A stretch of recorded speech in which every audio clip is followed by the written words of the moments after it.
ಆತ್ಮೀಯ SSLC ವಿದ್ಯಾರ್ಥಿಗಳೇ, ತಮಗೆಲ್ಲರಿಗೂ ನನ್ನ ಈಸಿ ಮ್ಯಾಥ್ಸ್ ಚಾನಲ್ಗೆ ಸ್ವಾಗತ. ಸೊ ಈ ವಿಡಿಯೋದಲ್ಲಿ ನಾವು 2026ರ ರಾಜ್ಯ ಮಟ್ಟದ SSLC ಪೂರ್ವ ಸಿದ್ಧತಾ ಪರೀಕ್ಷೆ 2ರ ಎಲ್ಲ ಪ್ರಶ್ನೆಗಳನ್ನು ಅತ್ಯಂತ ಸುಲಭವಾಗಿ ವಿವರಣಾತ್ಮಕವಾಗಿ ಬಿಡಿಸೋಣ. ಸೊ ಮೊದಲಿಗೆ ನಾವು ಮೊದಲೇ ಮುಖ್ಯ ಪ್ರಶ್ನೆಯನ್ನು ತೆಗೆದುಕೊಳ್ಳೋಣ. ಮೊದಲೇ ಮುಖ್ಯ ಪ್ರಶ್ನೆಯಲ್ಲಿ ಅಷ್ಟು 8 ಬಹು ಆಯ್ಕೆಯ ಈ ರೀತಿಯ ಪ್ರಶ್ನೆಗಳನ್ನು ನೀಡಿದ್ದಾರೆ. ಪ್ರತಿಯೊಂದಕ್ಕೂ 1 ಮಾರ್ಕ್ಸನ್ನು ನೀಡಿ ಅಷ್ಟು 8 ಪ್ರಶ್ನೆಗೆ 8 ಮಾರ್ಕ್ಸ್ಗಳಿದ್ದಾವೆ. ಸೊ ಮೊದಲನೇ ಪ್ರಶ್ನೆಯನ್ನು ನಾವೀಗ ತೆಗೆದುಕೊಳ್ಳೋಣ. ಸೊ ಮೊದಲನೇ ಪ್ರಶ್ನೆಯಲ್ಲಿ ನಮಗೆ ಅತಿ ಚಿಕ್ಕ ಅವಿಭಾಜ್ಯ ಸಂಖ್ಯೆ ಮತ್ತು ಅತಿ ಚಿಕ್ಕ ಸಂಯುಕ್ತ ಸಂಖ್ಯೆಗಳ ಮಸಾವು ಅಂತ ಹೇಳಿ ಇಲ್ಲಿ ನಮಗೆ 4 ಆಪ್ಷನ್ಸ್ಗಳಲ್ಲಿ 4 ಉತ್ತರಗಳನ್ನು ನೀಡಿದ್ದಾರೆ. ಇಲ್ಲಿ ಯಾವುದು ಸರಿಯಾದ ಉತ್ತರ ಎಂಬುದನ್ನು ನಾವು ಈಗ ಬರೆಯಬೇಕು. ಈ ಪ್ರಶ್ನೆಗೆ ಉತ್ತರಿಸುವುದಕ್ಕಿಂತ ಮೊದಲಿಗೆ ನಾವು ಅವಿಭಾಜ್ಯ ಸಂಖ್ಯೆ ಮತ್ತು ಸಂಯುಕ್ತ ಸಂಖ್ಯೆಗಳ ಬಗ್ಗೆ ಸಂಕ್ಷಿಪ್ತವಾಗಿ ತಿಳಿದುಕೊಳ್ಳೋಣ. ಸೊ ಅವಿಭಾಜ್ಯ ಸಂಖ್ಯೆ ಅಂದರೆ ಕೇವಲ 2 ಅಪವರ್ತನಗಳನ್ನು ಹೊಂದಿರುವ ಸಂಖ್ಯೆ. ಆ ಅಪವರ್ತನಗಳು ಯಾವುದಂದ್ರೆ 1 ಮತ್ತು ಅದೇ ಸಂಖ್ಯೆ ಆಗಿದೆ. ಅಥವಾ ಅವಿಭಾಜ್ಯ ಸಂಖ್ಯೆ ಅಂದರೆ 1ಅನ್ನು ಬಿಟ್ಟು ಅದೇ ಸಂಖ್ಯೆಯ ಮಗ್ಗಿಯಲ್ಲಿ ಬರುವಂಥ ಸಂಖ್ಯೆ ಅಥವಾ 1ಅನ್ನು ಬಿಟ್ಟು ಅದೇ ಸಂಖ್ಯೆಯಲ್ಲಿ ಭಾಗ ಹೋಗುವಂಥ ಸಂಖ್ಯೆ. ಫಾರ್ ಎಕ್ಸಾಂಪಲ್, ಅತಿ ಚಿಕ್ಕ ಅವಿಭಾಜ್ಯ ಸಂಖ್ಯೆ ಅಂದರೆ ಅದು 2. ಯಾಕಂದ್ರೆ 2ರ ಅಪವರ್ತನಗಳು 1 ಮತ್ತು 2 ಮಾತ್ರ ಆಗಿದೆ. ಹೀಗೆ ಒಂದು ಸಂಖ್ಯೆಯ ಅಪವರ್ತನಗಳು 1 ಅಥವಾ ಅದೇ ಸಂಖ್ಯೆ ಆಗಿದ್ದರೆ ಆ ಸಂಖ್ಯೆ ಅವಿಭಾಜ್ಯ ಸಂಖ್ಯೆ ಆಗಿರುತ್ತದೆ. ಅಂದರೆ 2 1ರ ಮಗ್ಗಿ ಅಥವಾ 2ರ ಮಗ್ಗಿಯಲ್ಲಿ ಮಾತ್ರ ಬರ್ತಾ ಇದೆ, ಬೇರೆ ಯಾವ ಸಂಖ್ಯೆಯ ಮಗ್ಗಿಯಲ್ಲೂ ಬರ್ತಾ ಇಲ್ಲ. ಹಾಗಾಗಿ 2 ಒಂದು ಅವಿಭಾಜ್ಯ ಸಂಖ್ಯೆ, ಜೊತೆಗೆ 2 ಅತಿ ಚಿಕ್ಕ ಅವಿಭಾಜ್ಯ ಸಂಖ್ಯೆ ಆಗಿದೆ. ಇದೇ ರೀತಿ 3 ಒಂದು ಅವಿಭಾಜ್ಯ ಸಂಖ್ಯೆ. ಯಾಕಂದರೆ 3ರ ಅಪವರ್ತನಗಳು 1 ಮತ್ತು 3 ಮಾತ್ರ. ಅಂದರೆ 3 1ರ ಮಗ್ಗಿ ಅಥವಾ 3ರ ಮಗ್ಗಿಯಲ್ಲಿ ಮಾತ್ರ ಬರ್ತಾ ಇದೆ, ಬೇರೆ ಯಾವ ಸಂಖ್ಯೆ ಮಗ್ಗಿಯಲ್ಲೂ 3 ಬರ್ತಾ ಇಲ್ಲ. ಅಥವಾ 3 1ಅನ್ನು ಬಿಟ್ಟು 3 ಸಂಖ್ಯೆಯಲ್ಲಿ ಮಾತ್ರ ಭಾಗ ಹೋಗ್ತಾ ಇದೆ, ಬೇರೆ ಯಾವ ಸಂಖ್ಯೆಯ ಮಗ್ಗಿಯಲ್ಲೂ ಭಾಗ ಹೋಗ್ತಾ ಇಲ್ಲ. ಇದೇ ರೀತಿ 5 7 11 13 17 19 23 29 31 ಇವೆಲ್ಲ ಅವಿಭಾಜ್ಯ ಸಂಖ್ಯೆಗಳು. ಸೊ ಹಾಗಾಗಿ ಇಲ್ಲಿ ಅತಿ ಚಿಕ್ಕ ಅವಿಭಾಜ್ಯ ಸಂಖ್ಯೆ ಯಾವುದಾಯಿತು? 2 ಆಯಿತು. ಆದರೆ 2 ಯಾಕೆ ಅತಿ ಚಿಕ್ಕ ಅವಿಭಾಜ್ಯ ಸಂಖ್ಯೆ ಆಗಿದೆ, 1 ಯಾಕಲ್ಲ ಅಂತ ಕೇಳಿದರೆ, ಸೊ 1 ಅವಿಭಾಜ್ಯ ಸಂಖ್ಯೆನೇ ಅಲ್ಲ. ಅವಿಭಾಜ್ಯ ಸಂಖ್ಯೆ ಅಂದ್ರೆ ಏನು? ಕೇವಲ 2 ಅಪವರ್ತನಗಳನ್ನು ಹೊಂದಿರಬೇಕು.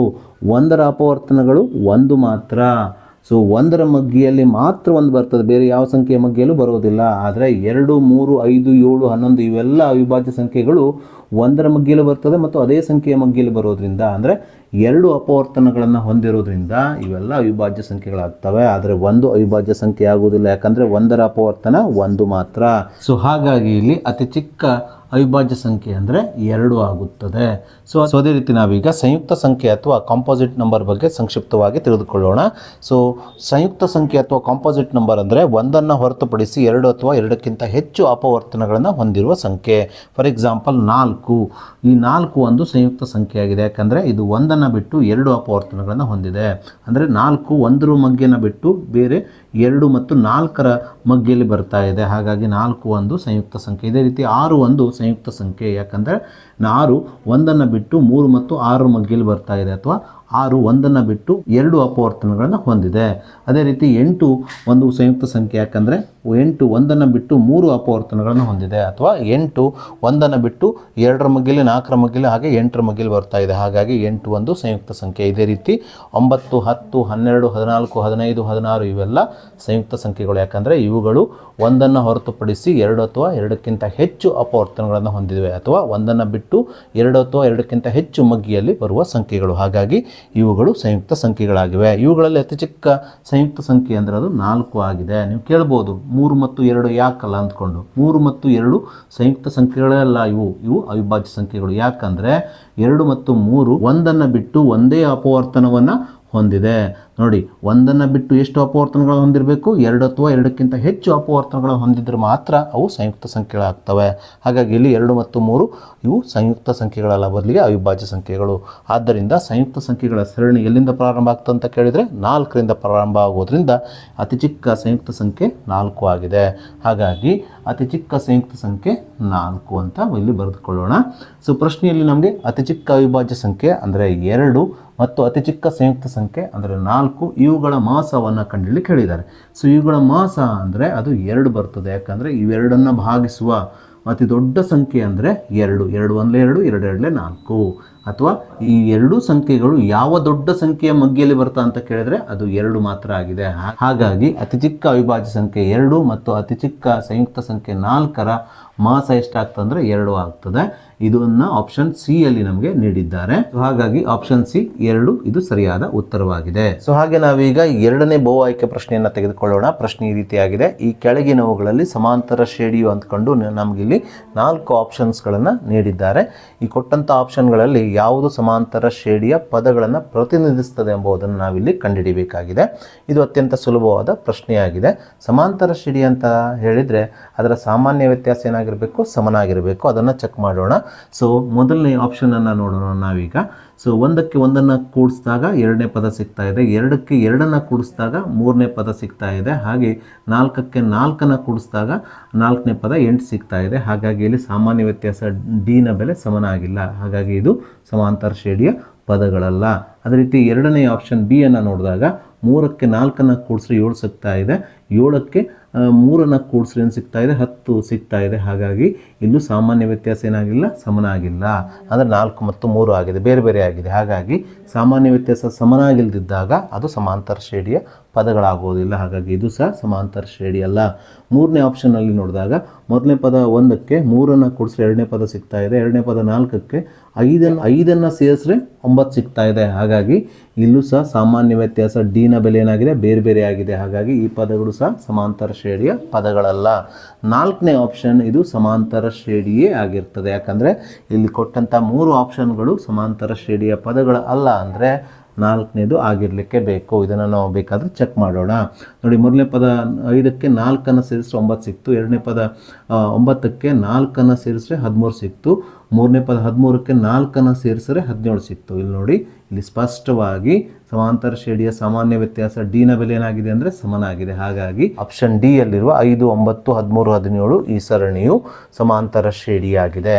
ಸೊ ಹಾಗಾಗಿ ನಾವಿಲ್ಲಿ ಆಪ್ಷನ್ ಡಿ 5, 9, 13, 17 ಸರಿಯಾದ ಉತ್ತರವಾಗಿದೆ ಎಂಬುದನ್ನು ಬರೆಯಬೇಕು. ಸೊ ಹಾಗೆ ನಾವೀಗ ಮೂರನೇ ಬಹು ಆಯ್ಕೆ ಪ್ರಶ್ನೆಯನ್ನು ತೆಗೆದುಕೊಳ್ಳೋಣ. 2 ರೇಖಾತ್ಮಕ ಸಮೀಕರಣಗಳ ಜೋಡಿಯು ಅಸ್ಥಿರ ಜೋಡಿಗಳಾಗಿದ್ದರೆ ಆ ಸಮೀಕರಣಗಳನ್ನು ಪ್ರತಿನಿಧಿಸುವ ರೇಖೆಗಳು ಅಂದ್ಕೊಂಡು ಇಲ್ಲಿ ನಮಗೆ 4 ಆಪ್ಷನ್ಗಳನ್ನು ನೀಡಿದ್ದಾರೆ. ಇಲ್ಲಿ ನೀಡಿರುವ ಸರಿಯಾದ ಆಪ್ಷನ್ ಅನ್ನು ನಾವಿಲ್ಲಿ ಆಯ್ಕೆ ಮಾಡಿ ಬರೆಯಬೇಕು. ಸೊ ಈ ರೀತಿಯ ಪ್ರಶ್ನೆಯನ್ನು ಹಿಂದಿನ ಪ್ರಿಪರೇಟರಿ ಎಕ್ಸಾಮಲ್ಲೂ ಕೇಳಲಾಗಿದೆ. ಹಾಗೆ ಈ ಪ್ರಿಪರೇಟರಿ ಎಕ್ಸಾಮಲ್ಲೂ ಈ ಪ್ರಶ್ನೆ ಬಂದಿದೆ. ಅದೇ ರೀತಿ ಮುಂದಿನ ವಾರ್ಷಿಕ ಪರೀಕ್ಷೆಯಲ್ಲೂ ಸಹ ಇದರ ಮೇಲೆ ಒಂದು ಕ್ವಶನ್ ಡೆಫಿನೆಟ್ ಆಗಿ ಇರುತ್ತದೆ. ಹಾಗಾಗಿ ಇದರ ಬಗ್ಗೆ ನೀವು ಡೀಟೇಲ್ ಆಗಿ ತಿಳ್ಕೊಂಡು ಹೋದರೆ ಇದರ ಮೇಲೆ ಕೇಳುವಂಥ ಯಾವುದೇ ಪ್ರಶ್ನೆಯನ್ನು ನೀವು ಉತ್ತರಿಸಬಹುದು. So a1x + b1y + c1 = 0, a2x + b2y + c2 = 0 ಈ ರೀತಿಯ ಸಮೀಕರಣಗಳನ್ನು ಹೊಂದಿರುವ 2 ರೇಖೆಗಳು ಛೇದಿಸಿದರೆ ಅವು ಅನನ್ಯ ಪರಿಹಾರ ಅಂದರೆ ಒಂದೇ ಒಂದು ಪರಿಹಾರವನ್ನು ಹೊಂದಿರುತ್ತವೆ. ಯಾಕಂದರೆ ಇವುಗಳು ಛೇದಿಸುವ ಬಿಂದು ಏನು? ಒಂದು ಮಾತ್ರ. ಅಂದರೆ ಒಂದೇ ಬಿಂದುವಿನಲ್ಲಿ ಇವು ಛೇದಿಸುವುದರಿಂದ ಇವುಗಳಿಗೆ ಒಂದೇ ಪರಿಹಾರ ಅಥವಾ ಅನನ್ಯ ಪರಿಹಾರ ಇರುತ್ತದೆ. ಜೊತೆಗೆ ಇವು ಸ್ಥಿರ ಜೋಡಿಗಳಾಗಿರುತ್ತವೆ. ಅದರ ಜೊತೆಗೆ ಈ ಸಮೀಕರಣಗಳಿಗೆ ಸಂಬಂಧಿಸಿದಂತೆ ಇಲ್ಲಿ ಎಕ್ಸ್ನ ಸಹಗುಣಕಗಳ ಅನುಪಾತದ ಬೆಲೆ a1/a2 ದ ಬೆಲೆಯು y ನ ಸಹಗುಣಕದ ಅನುಪಾತದ ಬೆಲೆ b1/b2 ದ ಬೆಲೆಗೆ ಸಮನಾಗಿರುವುದಿಲ್ಲ. ಅಂದರೆ ಎಕ್ಸ್ನ ಸಹಗುಣಕದ ಅನುಪಾತದ ಬೆಲೆ y ನ ಸಹಗುಣಕದ ಅನುಪಾತದ ಬೆಲೆಗಳು ಬೇರೆ ಬೇರೆಯಾಗಿರುತ್ತದೆ. ಇಷ್ಟು 2 ಸರಳ ರೇಖೆಗಳು ಒಂದನ್ನೊಂದು ಛೇದಿಸಿದಾಗ ನೀವು ತಿಳಿದುಕೊಂಡಿರಬೇಕಾದ ಮಾಹಿತಿ. ಅದೇ ರೀತಿ 2 ಸರಳ ರೇಖೆಗಳು ಒಂದನ್ನೊಂದು ಐಕ್ಯಗೊಂಡರೆ ಅಂದರೆ ಒಂದರ ಮೇಲೆ ಒಂದು ಈ ರೀತಿಯಾಗಿ ಐಕ್ಯಗೊಂಡರೆ ಅವು ಅಪರಿಮಿತ ಪರಿಹಾರವನ್ನು ಹೊಂದಿರ್ತವೆ. ಯಾಕಂದರೆ ಪ್ರತಿಯೊಂದು ಬಿಂದುವಿನಲ್ಲಿ ಅವು ಛೇದಿಸುವುದರಿಂದ ಅಥವಾ ಸ್ಪರ್ಶಿಸುವುದರಿಂದ ಇವುಗಳಿಗೆ ಪರಿಹಾರಗಳ ಸಂಖ್ಯೆ ಏನಾಗಿರ್ತಾವೆ ಅಂದರೆ ಬಹಳಷ್ಟು ಆಗಿರ್ತವೆ. ಇಲ್ಲಿ ಒಂದೇ ಒಂದು ಬಿಂದುವಿನಲ್ಲಿ ಛೇದಿಸ್ತಾ ಇತ್ತು, ಇಲ್ಲಿ ಹಲವಾರು ಬಿಂದುಗಳಲ್ಲಿ ಅವು ಸೇರುವುದರಿಂದ ಅವುಗಳಿಗೆ ಅಪರಿಮಿತ ಪರಿಹಾರಗಳಿರ್ತವೆ. ಜೊತೆಗೆ ಇವು ಅವಲಂಬಿತ ಸ್ಥಿರ ಜೋಡಿಗಳು ಅಂದರೆ ಒಂದರ ಮೇಲೆ ಒಂದು ಅವಲಂಬಿತವಾಗಿರ್ತದೆ. ಹಾಗಾಗಿ ಇವು ಅವಲಂಬಿತ ಸ್ಥಿರ ಜೋಡಿ ಸಮೀಕರಣಗಳಾಗಿರ್ತವೆ. ಹಾಗೆ ಸಮೀಕರಣಗಳಿಗೆ ಸಂಬಂಧಿಸಿದಂತೆ ಇವುಗಳ ಎಕ್ಸ್ ಸಹಗುಣಕಗಳ ಅನುಪಾತದ ಬೆಲೆ ಅಂದರೆ a1/a2 ದ ಬೆಲೆ, y ಸಹಗುಣಕಗಳ ಅನುಪಾತದ ಬೆಲೆ ಅಂದರೆ b1/b2 ದ ಬೆಲೆ, ಅದೇ ರೀತಿ ಸ್ಥಿರಾಂಕಗಳ ಅನುಪಾತದ ಬೆಲೆ ಅಂದರೆ c1/c2 ದ ಬೆಲೆ, ಈ 3 ಬೆಲೆಗಳು ಏನಾಗಿರ್ತವೆ ಅಂದರೆ ಸಮನಾಗಿರ್ತದೆ. ಇದು 2 ಸರಳ ರೇಖೆಗಳು ಅಥವಾ 2 ರೇಖೆಗಳು ಐಕ್ಯಗೊಂಡಾಗ ನೀವು ತಿಳಿದಿರಬೇಕಾದಂಥ ಮಾಹಿತಿ. ಅದರ ಜೊತೆಗೆ 2 ರೇಖೆಗಳು ಸಮಾಂತರವಾಗಿದ್ದಾಗ ಇವುಗಳಿಗೆ ಯಾವುದೇ ಪರಿಹಾರ ಇರೋದಿಲ್ಲ. ಯಾಕಂದರೆ ಅವು ಸೇರೋದೇ ಇಲ್ಲಲ್ಲ, ಹಾಗಾಗಿ ಅವಕ್ಕೆ ಯಾವುದೇ ಪರಿಹಾರ ಇರೋದಿಲ್ಲ.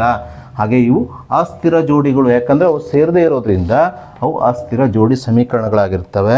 ಅದರ ಜೊತೆಗೆ ಸಮೀಕರಣಗಳಿಗೆ ಸಂಬಂಧಿಸಿದಂತೆ ಇವುಗಳ ಎಕ್ಸ್ ಸಹಗುಣಕಗಳ ಅನುಪಾತದ ಬೆಲೆ a1/a2 ದ ಬೆಲೆಯು y ಸಹಗುಣಕಗಳ ಅನುಪಾತದ ಬೆಲೆ b1/b2 ದ ಬೆಲೆಗೆ ಸಮನಾಗಿದ್ದು, ಸ್ಥಿರಾಂಕಗಳ ಅನುಪಾತದ ಬೆಲೆ ಅಂದರೆ C1 ಭಾಗಿಸು C2 ಬೆಲೆಗೆ ಏನಾಗಿರುವುದಿಲ್ಲ, ಸಮನಾಗಿರುವುದಿಲ್ಲ.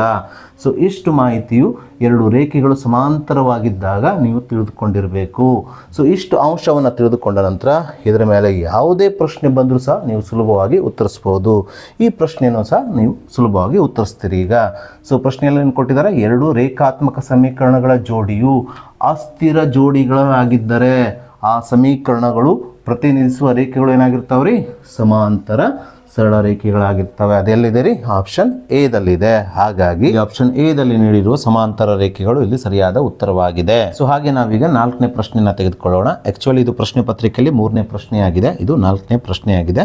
ಸೊ ಪ್ರಶ್ನೆ ಈ ರೀತಿಯಾಗಿದೆ, P of X is equal to 2x³ plus 3x minus 11x² 6 ಈ ಬಹುಪದೋಕ್ತಿಯ ಮಹತ್ತಮ ಘಾತವು ಅಂದ್ಕೊಂಡು ಹೇಳಿ ನಮಗಿಲ್ಲಿ 4 ಉತ್ತರಗಳನ್ನು ಕೊಟ್ಟಿದ್ದಾರೆ. ಇದರಲ್ಲಿರುವ ಸರಿಯಾದ ಉತ್ತರವನ್ನು ನಾವು ಆಯ್ಕೆ ಮಾಡಿ ಬರೆಯಬೇಕು. ಯಾವುದೇ ಬಹುಪದೋಕ್ತಿಯ ಮಹತ್ತಮ ಘಾತ ಅಂದರೆ ಆ ಬಹುಪದೋಕ್ತಿಯ ಚರಾಕ್ಷರದ ಅತಿ ದೊಡ್ಡ ಘಾತ ಸೂಚಿಯಾಗಿದೆ. ಅಂದರೆ ಆ ಬಹುಪದೋಕ್ತಿಯಲ್ಲಿ ಯಾವ ಚರಾಕ್ಷರ ಇದೆಯಲ್ಲ ಅದರ ತಲೆಯ ಮೇಲಿರುವ ಅತಿ ದೊಡ್ಡ ಸಂಖ್ಯೆಯಾಗಿದೆ. ಸೊ ಹಾಗಾಗಿ ಈ ಬಹುಪದೋಕ್ತಿಯಲ್ಲಿರುವ ಚರಾಕ್ಷರ x ಆಗಿದೆ. ಈ x ನ ತಲೆಯ ಮೇಲಿರುವ ಅತಿ ದೊಡ್ಡ ಸಂಖ್ಯೆ 3 ಆಗಿರೋದ್ರಿಂದ ಈ ಬಹುಪದೋಕ್ತಿಯ ಮಹತ್ತಮ ಘಾತ ಅಥವಾ ಡಿಗ್ರಿ ಏನಾಗ್ತದೆ ಅಂದರೆ 3 ಆಗುತ್ತದೆ. ಅದು ಆಪ್ಷನ್ ಬಿ ದಲ್ಲಿ ಇರೋದ್ರಿಂದ ಇಲ್ಲಿ ಆಪ್ಷನ್ ಬಿ ಸರಿಯಾದ ಉತ್ತರವಾಗಿದೆ. ಸೊ ಈ ರೀತಿಯ ಪ್ರಶ್ನೆಗಳು ನಿಮಗೆ ವಾರ್ಷಿಕ ಪರೀಕ್ಷೆಯಲ್ಲಿ ಬಂದೇ ಬರುತ್ತದೆ. ನಿಮಗೆ ಈ ಒಂದು ಬಹುಪದೋಕ್ತಿಯನ್ನು ನೀಡಿ ಅದರ ಡಿಗ್ರಿ ಅಥವಾ ಮಹತ್ತಮ ಘಾತವನ್ನು ಕಂಡುಹಿಡಲಿಕ್ಕೆ ಕೇಳಬಹುದು, ಅಥವಾ ನಕ್ಷೆಯನ್ನು ನೀಡಿ ಆ ನಕ್ಷೆಯ ಡಿಗ್ರಿ ಅಥವಾ ಮಹತ್ತಮ ಘಾತವನ್ನು ಬರಲಿಕ್ಕೆ ಕೇಳಬಹುದು. ಡೆಫಿನೆಟ್ ಆಗಿ ಇದರ ಮೇಲೆ ಒಂದು ಕ್ವಶನ್ ಇದ್ದೇ ಇರುತ್ತದೆ. ಹಾಗೆ ನಾವೀಗ 5ನೇ ಪ್ರಶ್ನೆಯನ್ನು ತೆಗೆದುಕೊಳ್ಳೋಣ. ಈ ಕೆಳಗಿನವುಗಳಲ್ಲಿ ವರ್ಗ ಸಮೀಕರಣವು ಅಂತ ಹೇಳಿ ನಮಗಿಲ್ಲಿ 4 ಆಯ್ಕೆಗಳಲ್ಲಿ 4 ಸಮೀಕರಣಗಳನ್ನು ನೀಡಿದ್ದಾರೆ. ಇವುಗಳಲ್ಲಿ ಯಾವುದು ವರ್ಗ ಸಮೀಕರಣ ಆಗಿದೆ ಎಂಬುದನ್ನು ನಮಗೆ ಕಂಡುಹಿಡಲಿಕ್ಕೆ ಹೇಳಿದ್ದಾರೆ. ವಿದ್ಯಾರ್ಥಿಗಳೇ, ನಿಮಗೆಲ್ಲ ತಿಳಿದ ಹಾಗೆ ಸಂಕ್ಷಿಪ್ತ ರೂಪದಲ್ಲಿ ಅಥವಾ ಆದರ್ಶ ರೂಪದಲ್ಲಿ ಒಂದು ಸಮೀಕರಣದ ಮಹತ್ತಮ ಘಾತವು 2 ಆಗಿದ್ದರೆ ಅಥವಾ ಡಿಗ್ರಿಯು 2 ಆಗಿದ್ದರೆ ಆ ಸಮೀಕರಣವನ್ನು ನಾವು ವರ್ಗ ಸಮೀಕರಣ ಅಂತ ಕರೀತೇವೆ. ಸೊ ಹಾಗಾಗಿ ನಾವಿಲ್ಲಿ ಕೊಟ್ಟಿರುವ ಸಮೀಕರಣಗಳಲ್ಲಿ ಸಂಕ್ಷಿಪ್ತ ರೂಪದಲ್ಲಿ ಯಾವ ಸಮೀಕರಣವು ಡಿಗ್ರಿ 2 ಹೊಂದಿರುವ ಸಮೀಕರಣವಾಗಿದೆ ಎಂಬುದನ್ನು ಚೆಕ್ ಮಾಡಿ ಅದರ ಆಧಾರದ ಮೇಲೆ ಅದು ವರ್ಗ ಸಮೀಕರಣ ಹೌದು ಅಲ್ಲ ಎಂಬುದನ್ನು ನಿರ್ಧರಿಸೋಣ. ಸೊ ಮೊದಲೇ ಆಪ್ಷನ್ ಅಲ್ಲಿ ನಮಗೆ x+1 = 0 ಅಂತ ಸಮೀಕರಣವನ್ನು ನೀಡಿದ್ದಾರೆ. ಈ ಸಮೀಕರಣ ಸಂಕ್ಷಿಪ್ತ ರೂಪದಲ್ಲಿದೆ, ಆದರೆ ಇದರ ಡಿಗ್ರಿ ಏನಿದೆ ಅಂದರೆ 1 ಆಗಿದೆ. ಹಾಗಾಗಿ ಇದು ವರ್ಗ ಸಮೀಕರಣ ಅಲ್ಲ. ಸೊ ಹಾಗೆ ನಮಗೆ ಆಪ್ಷನ್ ಬಿ ದಲ್ಲಿ ಒಂದು ಸಮೀಕರಣವನ್ನು ನೀಡಿದ್ದಾರೆ. ಈ ಸಮೀಕರಣವನ್ನು ಸಂಕ್ಷೇಪಿಸಿ ತದನಂತರ ಇದು ವರ್ಗ ಸಮೀಕರಣ ಹೌದು ಅಲ್ಲ ಎಂಬುದನ್ನು ನಿರ್ಧರಿಸೋಣ. ಸೊ x ಇಂದ x² + 1ಗೆ ಗುಣಿಸ್ಕೊಳ್ಳೋಣ. x × x² ಅಂದರೆ x³ ಆಗ್ತದೆ, x × 1 ಅಂದರೆ x ಆಗುತ್ತದೆ. ಇಲ್ಲಿ ಸ್ಪಷ್ಟವಾಗಿ ಈ ಸಮೀಕರಣದ ಮಹತ್ತಮ ಘಾತ ಅಥವಾ ಡಿಗ್ರಿ ಏನಾಗಿದೆ ಅಂದರೆ 3 ಆಗಿದೆ. ಹಾಗಾಗಿ ಇದು ವರ್ಗ ಸಮೀಕರಣ ಆಗೋದಿಲ್ಲ. ಯಾಕಂದರೆ ವರ್ಗ ಸಮೀಕರಣದ ಮಹತ್ತಮ ಘಾತ ಅಥವಾ ಡಿಗ್ರಿ ಏನಾಗಿರ್ತದೆ, ಯಾವಾಗಲೂ 2 ಆಗಿರ್ತದೆ. ಹಾಗಾಗಿ ಇದರ ಡಿಗ್ರಿ 3 ಆಗಿರೋದ್ರಿಂದ ಇದು ವರ್ಗ ಸಮೀಕರಣ ಅಲ್ಲ. ಅದೇ ರೀತಿ ಆಪ್ಷನ್ ಸಿ ದಲ್ಲಿ ನಮಗೆ ಒಂದು ಸಮೀಕರಣವನ್ನು ಕೊಟ್ಟಿದ್ದಾರೆ. ಇದನ್ನು ನಾವು ಸಂಕ್ಷೇಪಿಸಿ ತದನಂತರ ಇದು ವರ್ಗ ಸಮೀಕರಣ ಹೌದಲ್ಲ ಅಂತ ಚೆಕ್ ಮಾಡ್ಕೊಳ್ಬೇಕು. x ಇಂದ x+1ಗೆ ಗುಣಿಸ್ಕೊಳ್ಳೋಣ. x × x ಅಂದರೆ x² ಆಗುತ್ತದೆ, ಪ್ಲಸ್ x × 1 ಅಂದರೆ x ಆಗ್ತದೆ, = x² ಆಗ್ತದೆ. ಮೇಲ್ನೋಟಕ್ಕೆ ಇದು ವರ್ಗ ಸಮೀಕರಣದ ರೂಪದಲ್ಲಿ ಇದೆ ಅಂತ ಕಾಣಿಸ್ತಾ ಇದೆ, ಆದರೆ ಈ ಸಮೀಕರಣದ ಎರಡೂ ಬದಿಯಲ್ಲಿರುವ ಪ್ಲಸ್ x² ಅನ್ನು ಕ್ಯಾನ್ಸಲ್ ಮಾಡಿದಾಗ ಏನಾಗ್ತದೆ, x = 0 ಆಗ್ತದೆ. ಅಂದರೆ ಇದರ ಸಂಕ್ಷಿಪ್ತ ರೂಪದಲ್ಲಿ, ಈ ಸಮೀಕರಣದ ಸಂಕ್ಷಿಪ್ತ ರೂಪದಲ್ಲಿ ಇದರ ಡಿಗ್ರಿಯು, ಈ ಸಮೀಕರಣದ ಡಿಗ್ರಿ ಏನಾಗ್ತದೆ 1 ಆಗಿದೆ. ಹಾಗಾಗಿ ಇದು ಸಹ ವರ್ಗ ಸಮೀಕರಣ ಅಲ್ಲ. ಹಾಗಾಗಿ ಇಲ್ಲಿ 3 ಆಪ್ಷನ್ಗಳಲ್ಲಿ ಕೊಟ್ಟಿರುವ ಸಮೀಕರಣಗಳು ವರ್ಗ ಸಮೀಕರಣ ಅಲ್ಲದೆ ಇರೋದ್ರಿಂದ 4ನೇ ಆಪ್ಷನಲ್ಲಿ ಕೊಟ್ಟಿರುವ ಸಮೀಕರಣ ವರ್ಗ ಸಮೀಕರಣ ಆಗಲೇಬೇಕು. ಸೊ ಇದನ್ನು ಬೇಕಾದ್ರೆ ನಾವು ಸಂಕ್ಷೇಪಿಸಿ ಚೆಕ್ ಮಾಡ್ಕೊಳ್ಳೋಣ. x × x x² ಆಗ್ತದೆ, x × 1 ಅಂದರೆ x ಆಗ್ತದೆ, = 0. ಸೊ ಈ ಸಮೀಕರಣದ ಸಂಕ್ಷಿಪ್ತ ರೂಪ x² + x = 0 ಆಗಿದೆ. ಈ ಸಮೀಕರಣದ ಮಹತ್ತಮ ಘಾತ ಅಥವಾ ಡಿಗ್ರಿ ಏನಾಗಿದೆ 2 ಆಗಿದೆ. ಹಾಗಾಗಿ ಇದೊಂದು ವರ್ಗ ಸಮೀಕರಣವಾಗಿದೆ. ಹಾಗಾಗಿ ನಾವಿಲ್ಲಿ ಆಪ್ಷನ್ ಡಿ x × x+1 = 0 ಸರಿಯಾದ ಉತ್ತರ ಅಂತ ಬರೆಯಬೇಕು. ಹಾಗೆ ನಾವೀಗ 6ನೇ ಪ್ರಶ್ನೆಯನ್ನು ತೆಗೆದುಕೊಳ್ಳೋಣ. ಕೊಟ್ಟಿರುವ ಚಿತ್ರದಲ್ಲಿ ಇಲ್ಲಿ ನಮಗೊಂದು ಚಿತ್ರವನ್ನು ಕೊಟ್ಟಿದ್ದಾರೆ. ಡಿ ಸಮಾಂತರ BC, ಆದರೆ ಡಿ ಭಾಗಿಸು BCಯ ಬೆಲೆಯು ಅಂದ್ಕೊಂಡು ನಮಗೆ 4 ಆಪ್ಷನ್ಗಳಲ್ಲಿ ಉತ್ತರಗಳನ್ನು ಕೊಟ್ಟಿದ್ದಾರೆ. ಇಲ್ಲಿ ಸರಿಯಾದ ಉತ್ತರ ಯಾವುದು ಎಂಬುದನ್ನು ನಾವು ಈಗ ಆರಿಸಿ ಬರೆಯಬೇಕು. ಸೊ ತ್ರಿಭುಜ ABCಯಲ್ಲಿ ಡಿ BCಗೆ ಸಮಾಂತರವಾಗಿರೋದ್ರಿಂದ ಈ ತ್ರಿಭುಜ ABCಗೆ ನಾವು ತೇಲ್ಸನ ಪ್ರಮೇಯವನ್ನು ಅನ್ವಯಿಸಿ ಡಿ ಮತ್ತು BCಗಳ ಅನುಪಾತವನ್ನು ಕಂಡುಹಿಡಿಯಬೇಕು. ಸೊ ಇಲ್ಲಿ ಡಿಯು BCಗೆ ಸಮಾಂತರವಾಗಿರೋದ್ರಿಂದ ತೇಲ್ಸನ ಪ್ರಮೇಯದ ಪ್ರಕಾರ ಈ ಡಿ ರೇಖೆಯು AB ಮತ್ತು ACಗಳನ್ನು ಸಮಾನುಪಾತದಲ್ಲಿ ವಿಭಾಗಿಸ್ತದೆ. ಅಂದರೆ AD ಭಾಗಿಸು AB = AE ಭಾಗಿಸು AC is equal to D ಭಾಗಿಸು ಬಿ ಸಿ ಆಗಿ ಮಾಡುತ್ತದೆ. ಅಂದರೆ ಈ ಮೂರು ಅನುಪಾತಗಳು ಸಮನಾಗಿರುವಂತೆ ಮಾಡುತ್ತದೆ. ಸೊ ನಾವು ಇಲ್ಲಿ ಕಂಡುಹಿಡಿಯಬೇಕಾಗಿದ್ದು ಡಿ ಭಾಗಿಸು ಬಿ ಸಿಯ ಬೆಲೆ ಇದು ಯಾವ್ದು ಸಮನಾಗಿದೆ? ಎ ಡಿ ಭಾಗಿಸು ಎ ಬಿ ಅಥವಾ ಎ ಇ ಭಾಗಿಸು ಎ ಸಿಗೆ ಸಮನಾಗಿರುತ್ತದೆ. ಇವುಗಳಲ್ಲಿ ಯಾವುದಾದ್ರೂ ಒಂದರ ಅನುಪಾತವನ್ನು ಕಂಡುಹಿಡಿದ್ರೆ ನಮಗೆ ಡಿ ಭಾಗಿಸು ಬಿ ಸಿಯ ಬೆಲೆ ಸಿಗುತ್ತದೆ. ಸೊ ಎ ಡಿ ಅಂದರೆ ನಮಗೆ ಎಷ್ಟು ಕೊಟ್ಟಿದ್ದಾರೆ? 4 ಕೊಟ್ಟಿದ್ದಾರೆ. ಭಾಗಿಸು ಎ ಬಿ ಅಂದರೆ ಎ ಡಿ ಮತ್ತು ಬಿ ಡಿಯನ್ನು ಕೂಡಿಸಿದಾಗ ನಮಗೆ ಎ ಬಿ ಸಿಗುತ್ತದೆ. ಹಾಗಾಗಿ ಎ ಡಿಯ ಬೆಲೆ 4, ಬಿ ಡಿಯ ಬೆಲೆ 2 ಆಗಿರೋದ್ರಿಂದ 4 + 2 ಎ ಬಿಯ ಬೆಲೆ ಆಗ್ತದೆ. 4 + 2 ಅಂದರೆ 6 ಆಗೋದ್ರಿಂದ ಇಲ್ಲಿ ಎ ಬಿಯ ಬೆಲೆ 4 ಆಗುತ್ತದೆ. ಹಾಗಾಗಿ ಎ ಡಿ ಭಾಗಿಸು ಎ ಬಿ ಅಂದರೆ 4/6 ಆಗುತ್ತದೆ. ಇದನ್ನು ನಾವೀಗ ಸಂಕ್ಷೇಪಿಸೋಣ. 2 × 2 = 4, 2 × 3 = 6 ಆಗೋದ್ರಿಂದ ಇಲ್ಲಿ ಡಿ ಭಾಗಿಸು ಬಿ ಸಿಯ ಬೆಲೆ ಅಂದರೆ ಇವುಗಳ ಅನುಪಾತದ ಬೆಲೆ ಎಷ್ಟು ಬರ್ತದೆ ಅಂದರೆ 2/3 ಬಂದಿದೆ. ಹಾಗಾಗಿ 2/3 ಆಪ್ಷನ್ ಸಿ ದಲ್ಲಿರೋದ್ರಿಂದ ಇಲ್ಲಿ ಆಪ್ಷನ್ ಸಿ 2/3 ಸರಿಯಾದ ಉತ್ತರವಾಗಿದೆ. ಸೊ ನಾವೀಗ 7ನೇ ಪ್ರಶ್ನೆಯನ್ನು ತೆಗೆದುಕೊಳ್ಳೋಣ. ಪ್ರಶ್ನೆ ಈ ರೀತಿಯಾಗಿದೆ: ಸಮನಾದ ತ್ರಿಜ್ಯ ಇರುವ ಗೋಳ ಮತ್ತು ಅರ್ಧ ಗೋಳಗಳ ಘನಫಲಗಳ ಅನುಪಾತವು ಅಂತ ಹೇಳಿ ನಮಗಿಲ್ಲಿ 4 ಆಪ್ಷನ್ಗಳನ್ನು ಕೊಟ್ಟಿದ್ದಾರೆ. ಇವುಗಳಲ್ಲಿ ಸರಿಯಾದ ಆಪ್ಷನ್ ಅಥವಾ ಸರಿಯಾದ ಉತ್ತರ ಯಾವುದು ಎಂಬುದನ್ನು ನಾವೀಗ ಆರಿಸಿ ಬರೆಯಬೇಕು. ಸೊ ಪ್ರಶ್ನೆಯಲ್ಲಿ ನಮಗೆ ಸಮನಾದ ತ್ರಿಜ್ಯ ಇರುವ ಅಂದರೆ ಒಂದೇ ತ್ರಿಜ್ಯ ಇರುವ ಗೋಳ ಮತ್ತು ಅರ್ಧ ಗೋಳಗಳ ಘನಫಲಗಳ ಅನುಪಾತವು ಅಂತ ಪ್ರಶ್ನೆಯಲ್ಲಿ ಕೇಳಿದ್ದಾರೆ. ಸೊ ತ್ರಿಜ್ಯ 6 ಹೊಂದಿರುವ ಗೋಳದ ಘನಫಲದ ಸೂತ್ರ 4/3 πr³ ಆಗುತ್ತದೆ. ಅದೇ ರೀತಿ ತ್ರಿಜ್ಯ 6 ಹೊಂದಿರುವ ಅಂದರೆ ಸಮನಾದ ತ್ರಿಜ್ಯ ಇರಬೇಕಲ್ಲ, ಹಾಗಾಗಿ ಗೋಳ ಮತ್ತು ಅರ್ಧ ಗೋಳಗಳ ತ್ರಿಜ್ಯ ಏನಂತ ತೆಗೆದುಕೊಳ್ಳೋಣ? 6 ಆಗಿ ತೆಗೆದುಕೊಳ್ಳೋಣ. ಸೊ ತ್ರಿಜ್ಯ 6 ಹೊಂದಿರುವ ಅರ್ಧ ಗೋಳದ ಘನಫಲವನ್ನು ಕಂಡುಹಿಡಿಯುವ ಸೂತ್ರ 2/3 πr³ ಆಗಿರೋದ್ರಿಂದ ಇವುಗಳ ಅನುಪಾತ ಅಂದರೆ ಗೋಳದ ಘನಫಲ ಮತ್ತು ಅರ್ಧ ಗೋಳದ ಘನಫಲಗಳ ಅನುಪಾತವು 4/3 πr³ ಭಾಗಿಸು 2/3 πr³ ಆಗುತ್ತದೆ. ನಾವೀಗ ಇದನ್ನು ಸಂಕ್ಷೇಪಿಸೋಣ. πr³ ಅನ್ನು ಕ್ಯಾನ್ಸಲ್ ಮಾಡಿಕೊಳ್ಳೋಣ. 3 ಕ್ಯಾನ್ಸಲ್ ಮಾಡೋಣ. 2 × 2 = 2 × 4 ಆಗುವುದರಿಂದ ಇದರ ಸಂಕ್ಷಿಪ್ತ ರೂಪವು 2/1 ಅಥವಾ ಇದರ ಅನುಪಾತದ ರೂಪವು 2:1 ಆಗುತ್ತದೆ. ಈ 2:1 ಆಪ್ಷನ್ ಎ ದಲ್ಲಿರೋದ್ರಿಂದ ಇಲ್ಲಿ ಆಪ್ಷನ್ ಎ 2:1 ಸರಿಯಾದ ಉತ್ತರವಾಗಿದೆ. ಸೊ ಹಾಗೆ ನಾವೀಗ ಮೊದಲನೇ ಮುಖ್ಯ ಪ್ರಶ್ನೆಯಲ್ಲಿರುವ ಕೊನೆಯ ಬಹು ಆಯ್ಕೆ ಪ್ರಶ್ನೆ 8ನೇ ಪ್ರಶ್ನೆಯನ್ನು ತೆಗೆದುಕೊಳ್ಳೋಣ. ಪ್ರಶ್ನೆ ಈ ರೀತಿಯಾಗಿದೆ: ಈ ಕೆಳಗಿನವುಗಳಲ್ಲಿ ಸರಿಯಾದ ಸಂಬಂಧವು ಅಂತ ಹೇಳಿ ನಮಗೆ ಇಲ್ಲಿ 4 ಆಪ್ಷನ್ಗಳಲ್ಲಿ 4 ತ್ರಿಕೋನಮಿತಿ ಸಂಬಂಧ ಇರುವ ಸಮೀಕರಣಗಳನ್ನು ನೀಡಿದ್ದಾರೆ. ನೀಡಿದಂಥ ಆಪ್ಷನ್ಗಳಲ್ಲಿ ಯಾವ ಸಂಬಂಧವು ಸರಿಯಾಗಿದೆ ಎಂಬುದನ್ನು ನಾವಿಲ್ಲಿ ಕಂಡುಹಿಡಿಯಬೇಕು. ಸೊ ಆಪ್ಷನ್ ಎ ದಲ್ಲಿ ನಮಗೆ tan² θ = sec² θ + 1 ಅಂತ ನೀಡಿದ್ದಾರೆ. ಇದು ತಪ್ಪಾದ ಸಂಬಂಧವಾಗಿದೆ. ಯಾಕಂದರೆ ಸರಿಯಾದ ಸಂಬಂಧ 1 + tan² θ = sec² θವಾಗಿದೆ. ಹಾಗಾಗಿ ಆಪ್ಷನ್ ಎ ದಲ್ಲಿ ನೀಡಿರುವ ಈ ಸಂಬಂಧ ತಪ್ಪಾಗಿದೆ. ಅದೇ ರೀತಿ ಆಪ್ಷನ್ ಬಿ ದಲ್ಲಿ ನಮಗೆ sin² θ = 1 - cos² θ ಅಂತ ನೀಡಿದ್ದಾರೆ. ಸೊ ನಮಗೆ ನಿತ್ಯ ಸಮೀಕರಣ sin² θ + cos² θ = 1 ಎಂಬುದು ತಿಳಿದಿದೆ. ಸೊ ಇದನ್ನು ನಾವು sin² θಗೆ ಬಿಡಿಸಿದಾಗ sin² θವನ್ನು ಎಡಭಾಗದಲ್ಲಿ ಇಟ್ಕೊಂಡು +cos² θವನ್ನು ಬಲಭಾಗಕ್ಕೆ ಸ್ಥಳಾಂತರಿಸಿದಾಗ +cos² θ ಏನಾಗ್ತದೆ -cos² θ ಆಗುವುದರಿಂದ ಇಲ್ಲಿ sin² θ ಏನಾಗ್ತದೆ 1 - cos² θ ಆಗುತ್ತದೆ. ಹಾಗಾಗಿ ಆಪ್ಷನ್ ಬಿ ದಲ್ಲಿ ನೀಡಿರುವ sin² θ = 1 - cos² θ ಸರಿಯಾದ ಸಂಬಂಧವಾಗಿದೆ. ಯಾಕಂದರೆ ಈ ಸಂಬಂಧವನ್ನು ನಾವು sin² θ + cos² θ = 1 ಈ ನಿತ್ಯ ಸಮೀಕರಣದಿಂದ ಪಡೆದುಕೊಂಡಿದ್ದೇವೆ. ಹಾಗಾಗಿ ಇಲ್ಲಿ ಆಪ್ಷನ್ ಬಿ ಸರಿಯಾದ ಉತ್ತರವಾಗಿದೆ.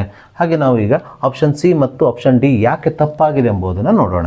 ಸೊ cot θ ಅಂದರೆ cos θ / sin θ ಆಗಿದೆ. ಅದರಲ್ಲಿ cot θ ಏನು ಕೊಟ್ಟಿದ್ದಾರೆ? sin θ / cos θ. ಹಾಗಾಗಿ ಈ ಸಂಬಂಧ ತಪ್ಪು. ಹಾಗಾದರೆ ಈ sin θ / cos θ ಯಾವ್ದು ಸಮನಾಗಿದೆ ಅಂತ ಕೇಳಿದರೆ ಅದು tan θ ಗೆ ಸಮನಾಗಿದೆ, cot θ ಕ್ಕಲ್ಲ. ಹಾಗಾಗಿ ಈ ಸಂಬಂಧ ತಪ್ಪು. ಅದೇ ರೀತಿ ಆಪ್ಷನ್ ಡಿ ದಲ್ಲಿ ನಮಗೆ sin θ = 1 / sec θ ಅಂತ ಕೊಟ್ಟಿದ್ದಾರೆ.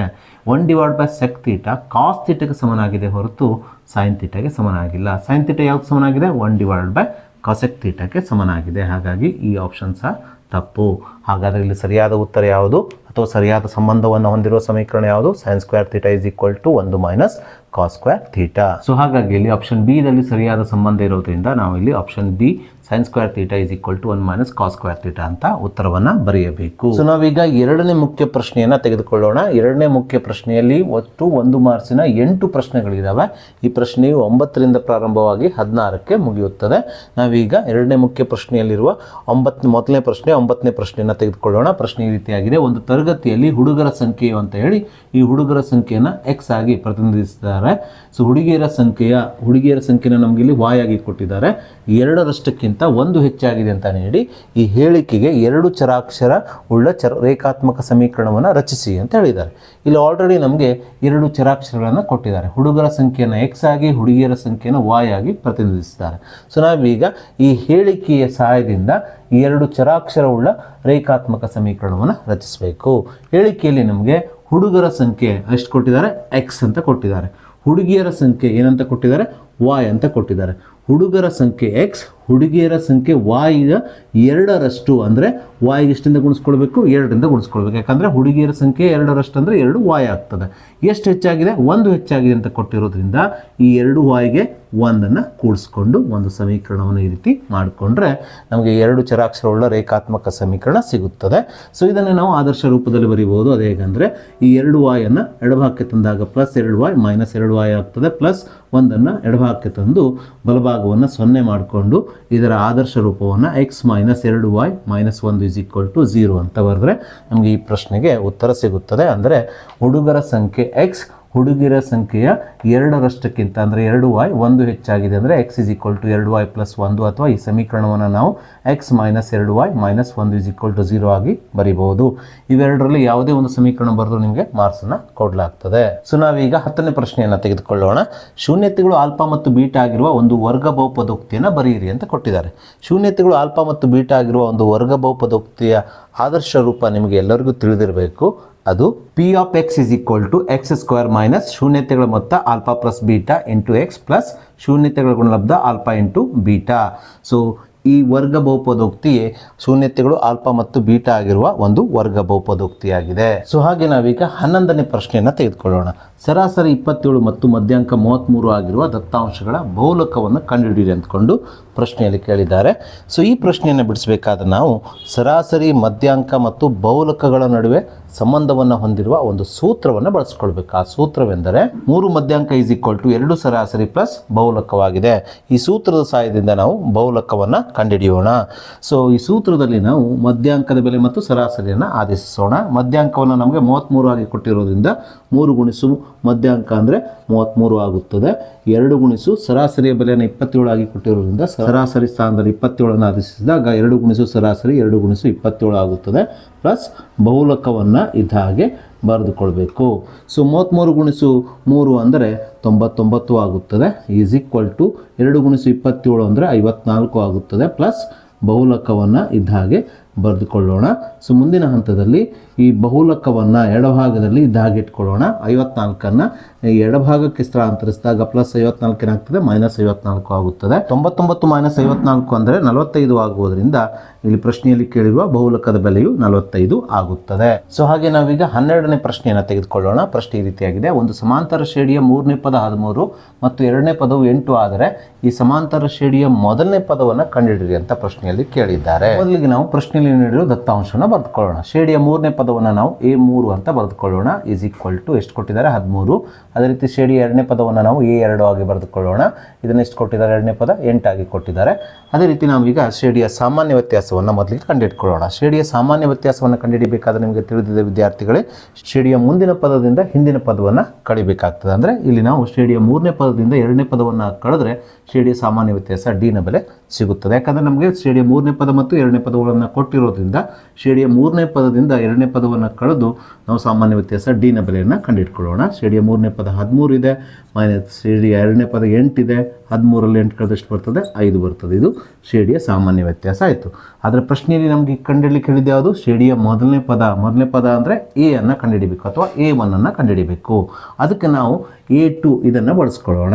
ಸೊ A2 ಅಂದರೆ ಶ್ರೇಣಿಯ 2ನೇ ಪದ ಎಷ್ಟು ಕೊಟ್ಟಿದ್ದಾರೆ, 8 ಅಂತ ಕೊಟ್ಟಿದ್ದಾರೆ. ಶ್ರೇಣಿಯ 2ನೇ ಪದವನ್ನು ನಾವು ಯಾವ ರೀತಿ ಬರೆದುಕೊಳ್ಬೋದು, A + D ಅಂತ ಬರೆದುಕೊಳ್ಬೋದು. = ಎಷ್ಟು, 8ಅನ್ನು ಇದ್ದ ಹಾಗೆ ಬರೆದುಕೊಳ್ಳೋಣ. ಇಲ್ಲಿ ಶ್ರೇಣಿಯ ಮೊದಲನೇ ಪದವನ್ನು ಕಂಡುಹಿಡಿಬೇಕಾಗಿದ್ದರಿಂದ ಎ ಅನ್ನು ಇದ್ದ ಹಾಗೆ ಬರೆದುಕೊಳ್ಳೋಣ. ಪ್ಲಸ್ ಡಿ ನ ಬೆಲೆ ನಾವು ಈಗಾಗಲೇ ಇಲ್ಲಿ ಕಂಡುಹಿಡ್ಕೊಂಡಿದ್ದೇವೆ. ಎಷ್ಟು ಬಂದಿದೆ, 5 ಬಂದಿದೆ. 5ಅನ್ನು ಇಲ್ಲಿ ಬರೆದುಕೊಳ್ಳೋಣ. = 8. ಎ ಈ +5ಅನ್ನು ಬಲಭಾಗಕ್ಕೆ ಸ್ಥಳಾಂತರಿಸಿದಾಗ -5 ಆಗುತ್ತದೆ. ಆದ್ದರಿಂದ ಎ ನ ಬೆಲೆ 8 - 5 ಎಷ್ಟಾಗ್ತದೆ ಅಂದರೆ 3 ಆಗುತ್ತದೆ. ಹಾಗಾಗಿ ಶ್ರೇಣಿಯ ಮೊದಲನೇ ಪದ ಇಲ್ಲಿ ಎಷ್ಟಾಗ್ತದೆ ಅಂದರೆ 3 ಆಗುತ್ತದೆ. ಅಥವಾ ಈ ಪ್ರಶ್ನೆಗೆ ನಾವು ನೇರವಾಗಿ ಉತ್ತರವನ್ನು ಬರೀಬಹುದು. ಅದು ಹೇಗೆಂದರೆ ಶ್ರೇಣಿಯ 3ನೇ ಪದ ಎಷ್ಟಿದೆ, 13 ಇದೆ. 2ನೇ ಪದ ಎಷ್ಟಿದೆ, 8 ಇದೆ. 3ನೇ ಪದವು 2ನೇ ಪದಕ್ಕಿಂತ ಎಷ್ಟು ಹೆಚ್ಚಾಗಿದೆ, 5 ಹೆಚ್ಚಾಗಿದೆ. ಹಾಗಾಗಿ ಶ್ರೇಣಿಯ ಸಾಮಾನ್ಯ ವ್ಯತ್ಯಾಸ 5 ಬಂತು. ಹಾಗಾದರೆ ಮೊದಲನೇ ಪದಕ್ಕಿಂತ 2ನೇ ಪದ 5 ಹೆಚ್ಚಾಗಿರಲಿಕ್ಕೆ ಬೇಕು. ಯಾಕೆಂದರೆ ಸಮಾಂತರ ಶ್ರೇಣಿಯಲ್ಲಿ ಸಾಮಾನ್ಯ ವ್ಯತ್ಯಾಸಗಳೇನಾಗಿರ್ತವೆ, ಸಮನಾಗಿರ್ತವೆ. ಹಾಗಾಗಿ ಶ್ರೇಣಿಯ 3ನೇ ಪದವು 2ನೇ ಪದಕ್ಕಿಂತ 5 ಹೆಚ್ಚಾಗಿರೋದ್ರಿಂದ 2ನೇ ಪದವು ಮೊದಲನೇ ಪದಕ್ಕಿಂತ 5 ಹೆಚ್ಚಾಗಿರಬೇಕು. ಹಾಗಾದರೆ ಯಾವ ಒಂದು ಸಂಖ್ಯೆಗೆ 5ಅನ್ನು ಕೂಡಿಸಿ 8 ಬರ್ತಾ ಇದೆ, 3ಕ್ಕೆ 5 ಕೂಡಿಸ್ರೆ 8 ಬರೋದ್ರಿಂದ ಇಲ್ಲಿ ಶ್ರೇಣಿಯ ಮೊದಲನೇ ಪದ ಎ ಎಷ್ಟಾಗ್ತದೆ ಅಂದರೆ 3 ಆಗುತ್ತದೆ. ಸೊ ಹೀಗೆ ನೀವು ಶ್ರೇಣಿಯ ಮೊದಲನೇ ಪದ ಎ ಅನ್ನು ನೇರವಾಗಿ ಬರೀಬಹುದು. ಸೊ ಹಾಗೆ ನಾವೀಗ 13ನೇ ಪ್ರಶ್ನೆಯನ್ನು ತೆಗೆದುಕೊಳ್ಳೋಣ. 2,3 ಮತ್ತು 4,7 ಈ ಬಿಂದುಗಳನ್ನು ಸೇರಿಸುವ ರೇಖಾಖಂಡದ ಮಧ್ಯ ಬಿಂದುವಿನ ನಿರ್ದೇಶಾಂಕಗಳನ್ನು ಕಂಡುಹಿಡಿ ಅಂದ್ಕೊಂಡು ಪ್ರಶ್ನೆಯಲ್ಲಿ ಕೇಳಿದ್ದಾರೆ. ಒಂದು ವೇಳೆ ಇದೇ ಪ್ರಶ್ನೆನ ನಿಮಗೆ ಮಲ್ಟಿಪಲ್ ಚಾಯ್ಸ್ ಅಥವಾ ಬಹು ಆಯ್ಕೆಯಲ್ಲಿ ಕೇಳಿದರೆ ಇದನ್ನು ನೇರವಾಗಿ ನೀವು ಬಿಡಿಸ್ಬೋದು. ಅದು ಹೇಗೆಂದರೆ ಈ ಬಿಂದುಗಳಲ್ಲಿರುವ ಮೊದಲನೇ ನಿರ್ದೇಶಾಂಕ ಎಕ್ಸ್ ನಿರ್ದೇಶಾಂಕಗಳನ್ನು ಕೂಡಿಸಿ 2ರಿಂದ ಭಾಗಿಸಿ ಅಥವಾ ಇದರ ಅರ್ಧವನ್ನು ಕಂಡುಹಿಡಿದ್ರೆ ನಮಗೆ ಮಧ್ಯ ಬಿಂದುವಿನ ಎಕ್ಸ್ ನಿರ್ದೇಶಾಂಕ ಸಿಗುತ್ತದೆ. ಅಂದರೆ 2 + 4 6 ಆಗುತ್ತದೆ. 6ರ ಅರ್ಧ ಅಥವಾ 6ಕ್ಕೆ 2ರಿಂದ ಭಾಗಿಸಿದಾಗ ಎಷ್ಟು ಬರ್ತಾ ಇದೆ ಅಂದರೆ 3 ಬರ್ತಾ ಇದೆ. ಇದು ಮಧ್ಯ ಬಿಂದುವಿನ ಎಕ್ಸ್ ನಿರ್ದೇಶಾಂಕ ಆಯಿತು. ಅದೇ ರೀತಿ ವಾಯ್ ನಿರ್ದೇಶಾಂಕ ಅಂದರೆ ಇಲ್ಲಿರುವಂಥ 2ನೇ ಸಂಖ್ಯೆಯನ್ನು ಕೂಡಿಸಿ ಅದಕ್ಕೆ 2ರಿಂದ ಭಾಗಿಸಿದ್ರೆ ಅಥವಾ ಅದರ ಅರ್ಧವನ್ನು ಕಂಡುಹಿಡಿದ್ರೆ ನಮಗೆ ಮಧ್ಯ ಬಿಂದುವಿನ ವಾಯ್ ನಿರ್ದೇಶಾಂಕ ಸಿಗುತ್ತದೆ. ಅಂದರೆ 3 ಮತ್ತು 7ನ್ನು ಕೂಡಿಸ್ರಿ ಎಷ್ಟು ಬಂತು? 10 ಬಂತು. 10ರ ಅರ್ಧ ಎಷ್ಟು? 5 ಅಥವಾ 10ಕ್ಕೆ 2ರಿಂದ ಭಾಗಿಸಿದಾಗ ಎಷ್ಟು ಬರ್ತಾ ಇದೆ? 5 ಬರ್ತಾ ಇದೆ. ಇದೇ ಈ 2 ಬಿಂದುಗಳನ್ನು ಸೇರಿಸುವ ಮಧ್ಯ ಬಿಂದುವಿನ ನಿರ್ದೇಶಾಂಕ ಆಗಿರುತ್ತದೆ. ಸೊ ಹೀಗೆ ನೀವು ನೇರವಾಗಿ ಈ ಪ್ರಶ್ನೆಗೆ ಉತ್ತರಿಸಬಹುದು. ಒಂದು ವೇಳೆ ಮಲ್ಟಿಪಲ್ ಚಾಯ್ಸಲ್ಲಿ ಕೊಟ್ಟರೆ ಇದೇ ರೀತಿ ಟ್ರಿಕ್ಸನ್ನು ನೀವು ಬಳಸ್ಕೊಳ್ರಿ. ಸೊ ಇಲ್ಲಿ ನಮಗೆ 1 ಮಾರ್ಕ್ಸ್ಗೆ ಈ ಪ್ರಶ್ನೆಯನ್ನು ಕೊಟ್ಟಿರೋದ್ರಿಂದ ನಾವು ಮಧ್ಯ ಬಿಂದುವನ್ನು ಸೂತ್ರವನ್ನು ಉಪಯೋಗಿಸಿ ಕಂಡುಹಿಡಿಯೋಣ. ಮಧ್ಯ ಬಿಂದುವನ್ನು ಕಂಡುಹಿಡಿಯುವ ಸೂತ್ರ x1 + x2 ಭಾಗಿಸು 2, y1 + y2 ಭಾಗಿಸು 2 ಆಗಿದೆ. ಇಲ್ಲಿ x1 y1 ಆಗಿ ಮೊದಲನೇ ಬಿಂದುವಿನ ನಿರ್ದೇಶಾಂಕವನ್ನು ತೆಗೆದುಕೊಳ್ಳೋಣ. x1 2, y1 3. ಅದೇ ರೀತಿ x2 y2 ಆಗಿ ಎರಡನೇ ಬಿಂದುವಿನ ನಿರ್ದೇಶಾಂಕಗಳನ್ನು ತೆಗೆದುಕೊಳ್ಳೋಣ. x2 4, y2 7 ಆಗಿ ತೆಗೆದುಕೊಳ್ಳೋಣ. x1 + x2 ಅಂದರೆ 2 + 4 ಆಗಿದೆ. ಭಾಗಿಸು ಛೇದದಲ್ಲಿರುವ 2ಅನ್ನು ಇದ್ದಾಗೆ ಬರೆದುಕೊಳ್ಳೋಣ. y1 + y2 ಅಂದರೆ 3 + 7 ಆಗಿದೆ. ಸೊ ಭಾಗಿಸು ಛೇದದಲ್ಲಿರುವ 2ಅನ್ನು ಇದ್ದಾಗೆ ಬರೆದುಕೊಳ್ಳೋಣ. ಸೊ 2 + 4 6 ಭಾಗಿಸು 2, 3 + 7 10 ಭಾಗಿಸು 2, 2 1 2, 2 3 6, 2 1 2, 2 5 10 ಆಗುವುದರಿಂದ ಮಧ್ಯ ಬಿಂದು ನಿರ್ದೇಶಾಂಕಗಳು ಏನು ಬರ್ತಾವೆ ಅಂದರೆ ಇಲ್ಲಿ 3 ಮತ್ತು 5 ಆಗುತ್ತವೆ.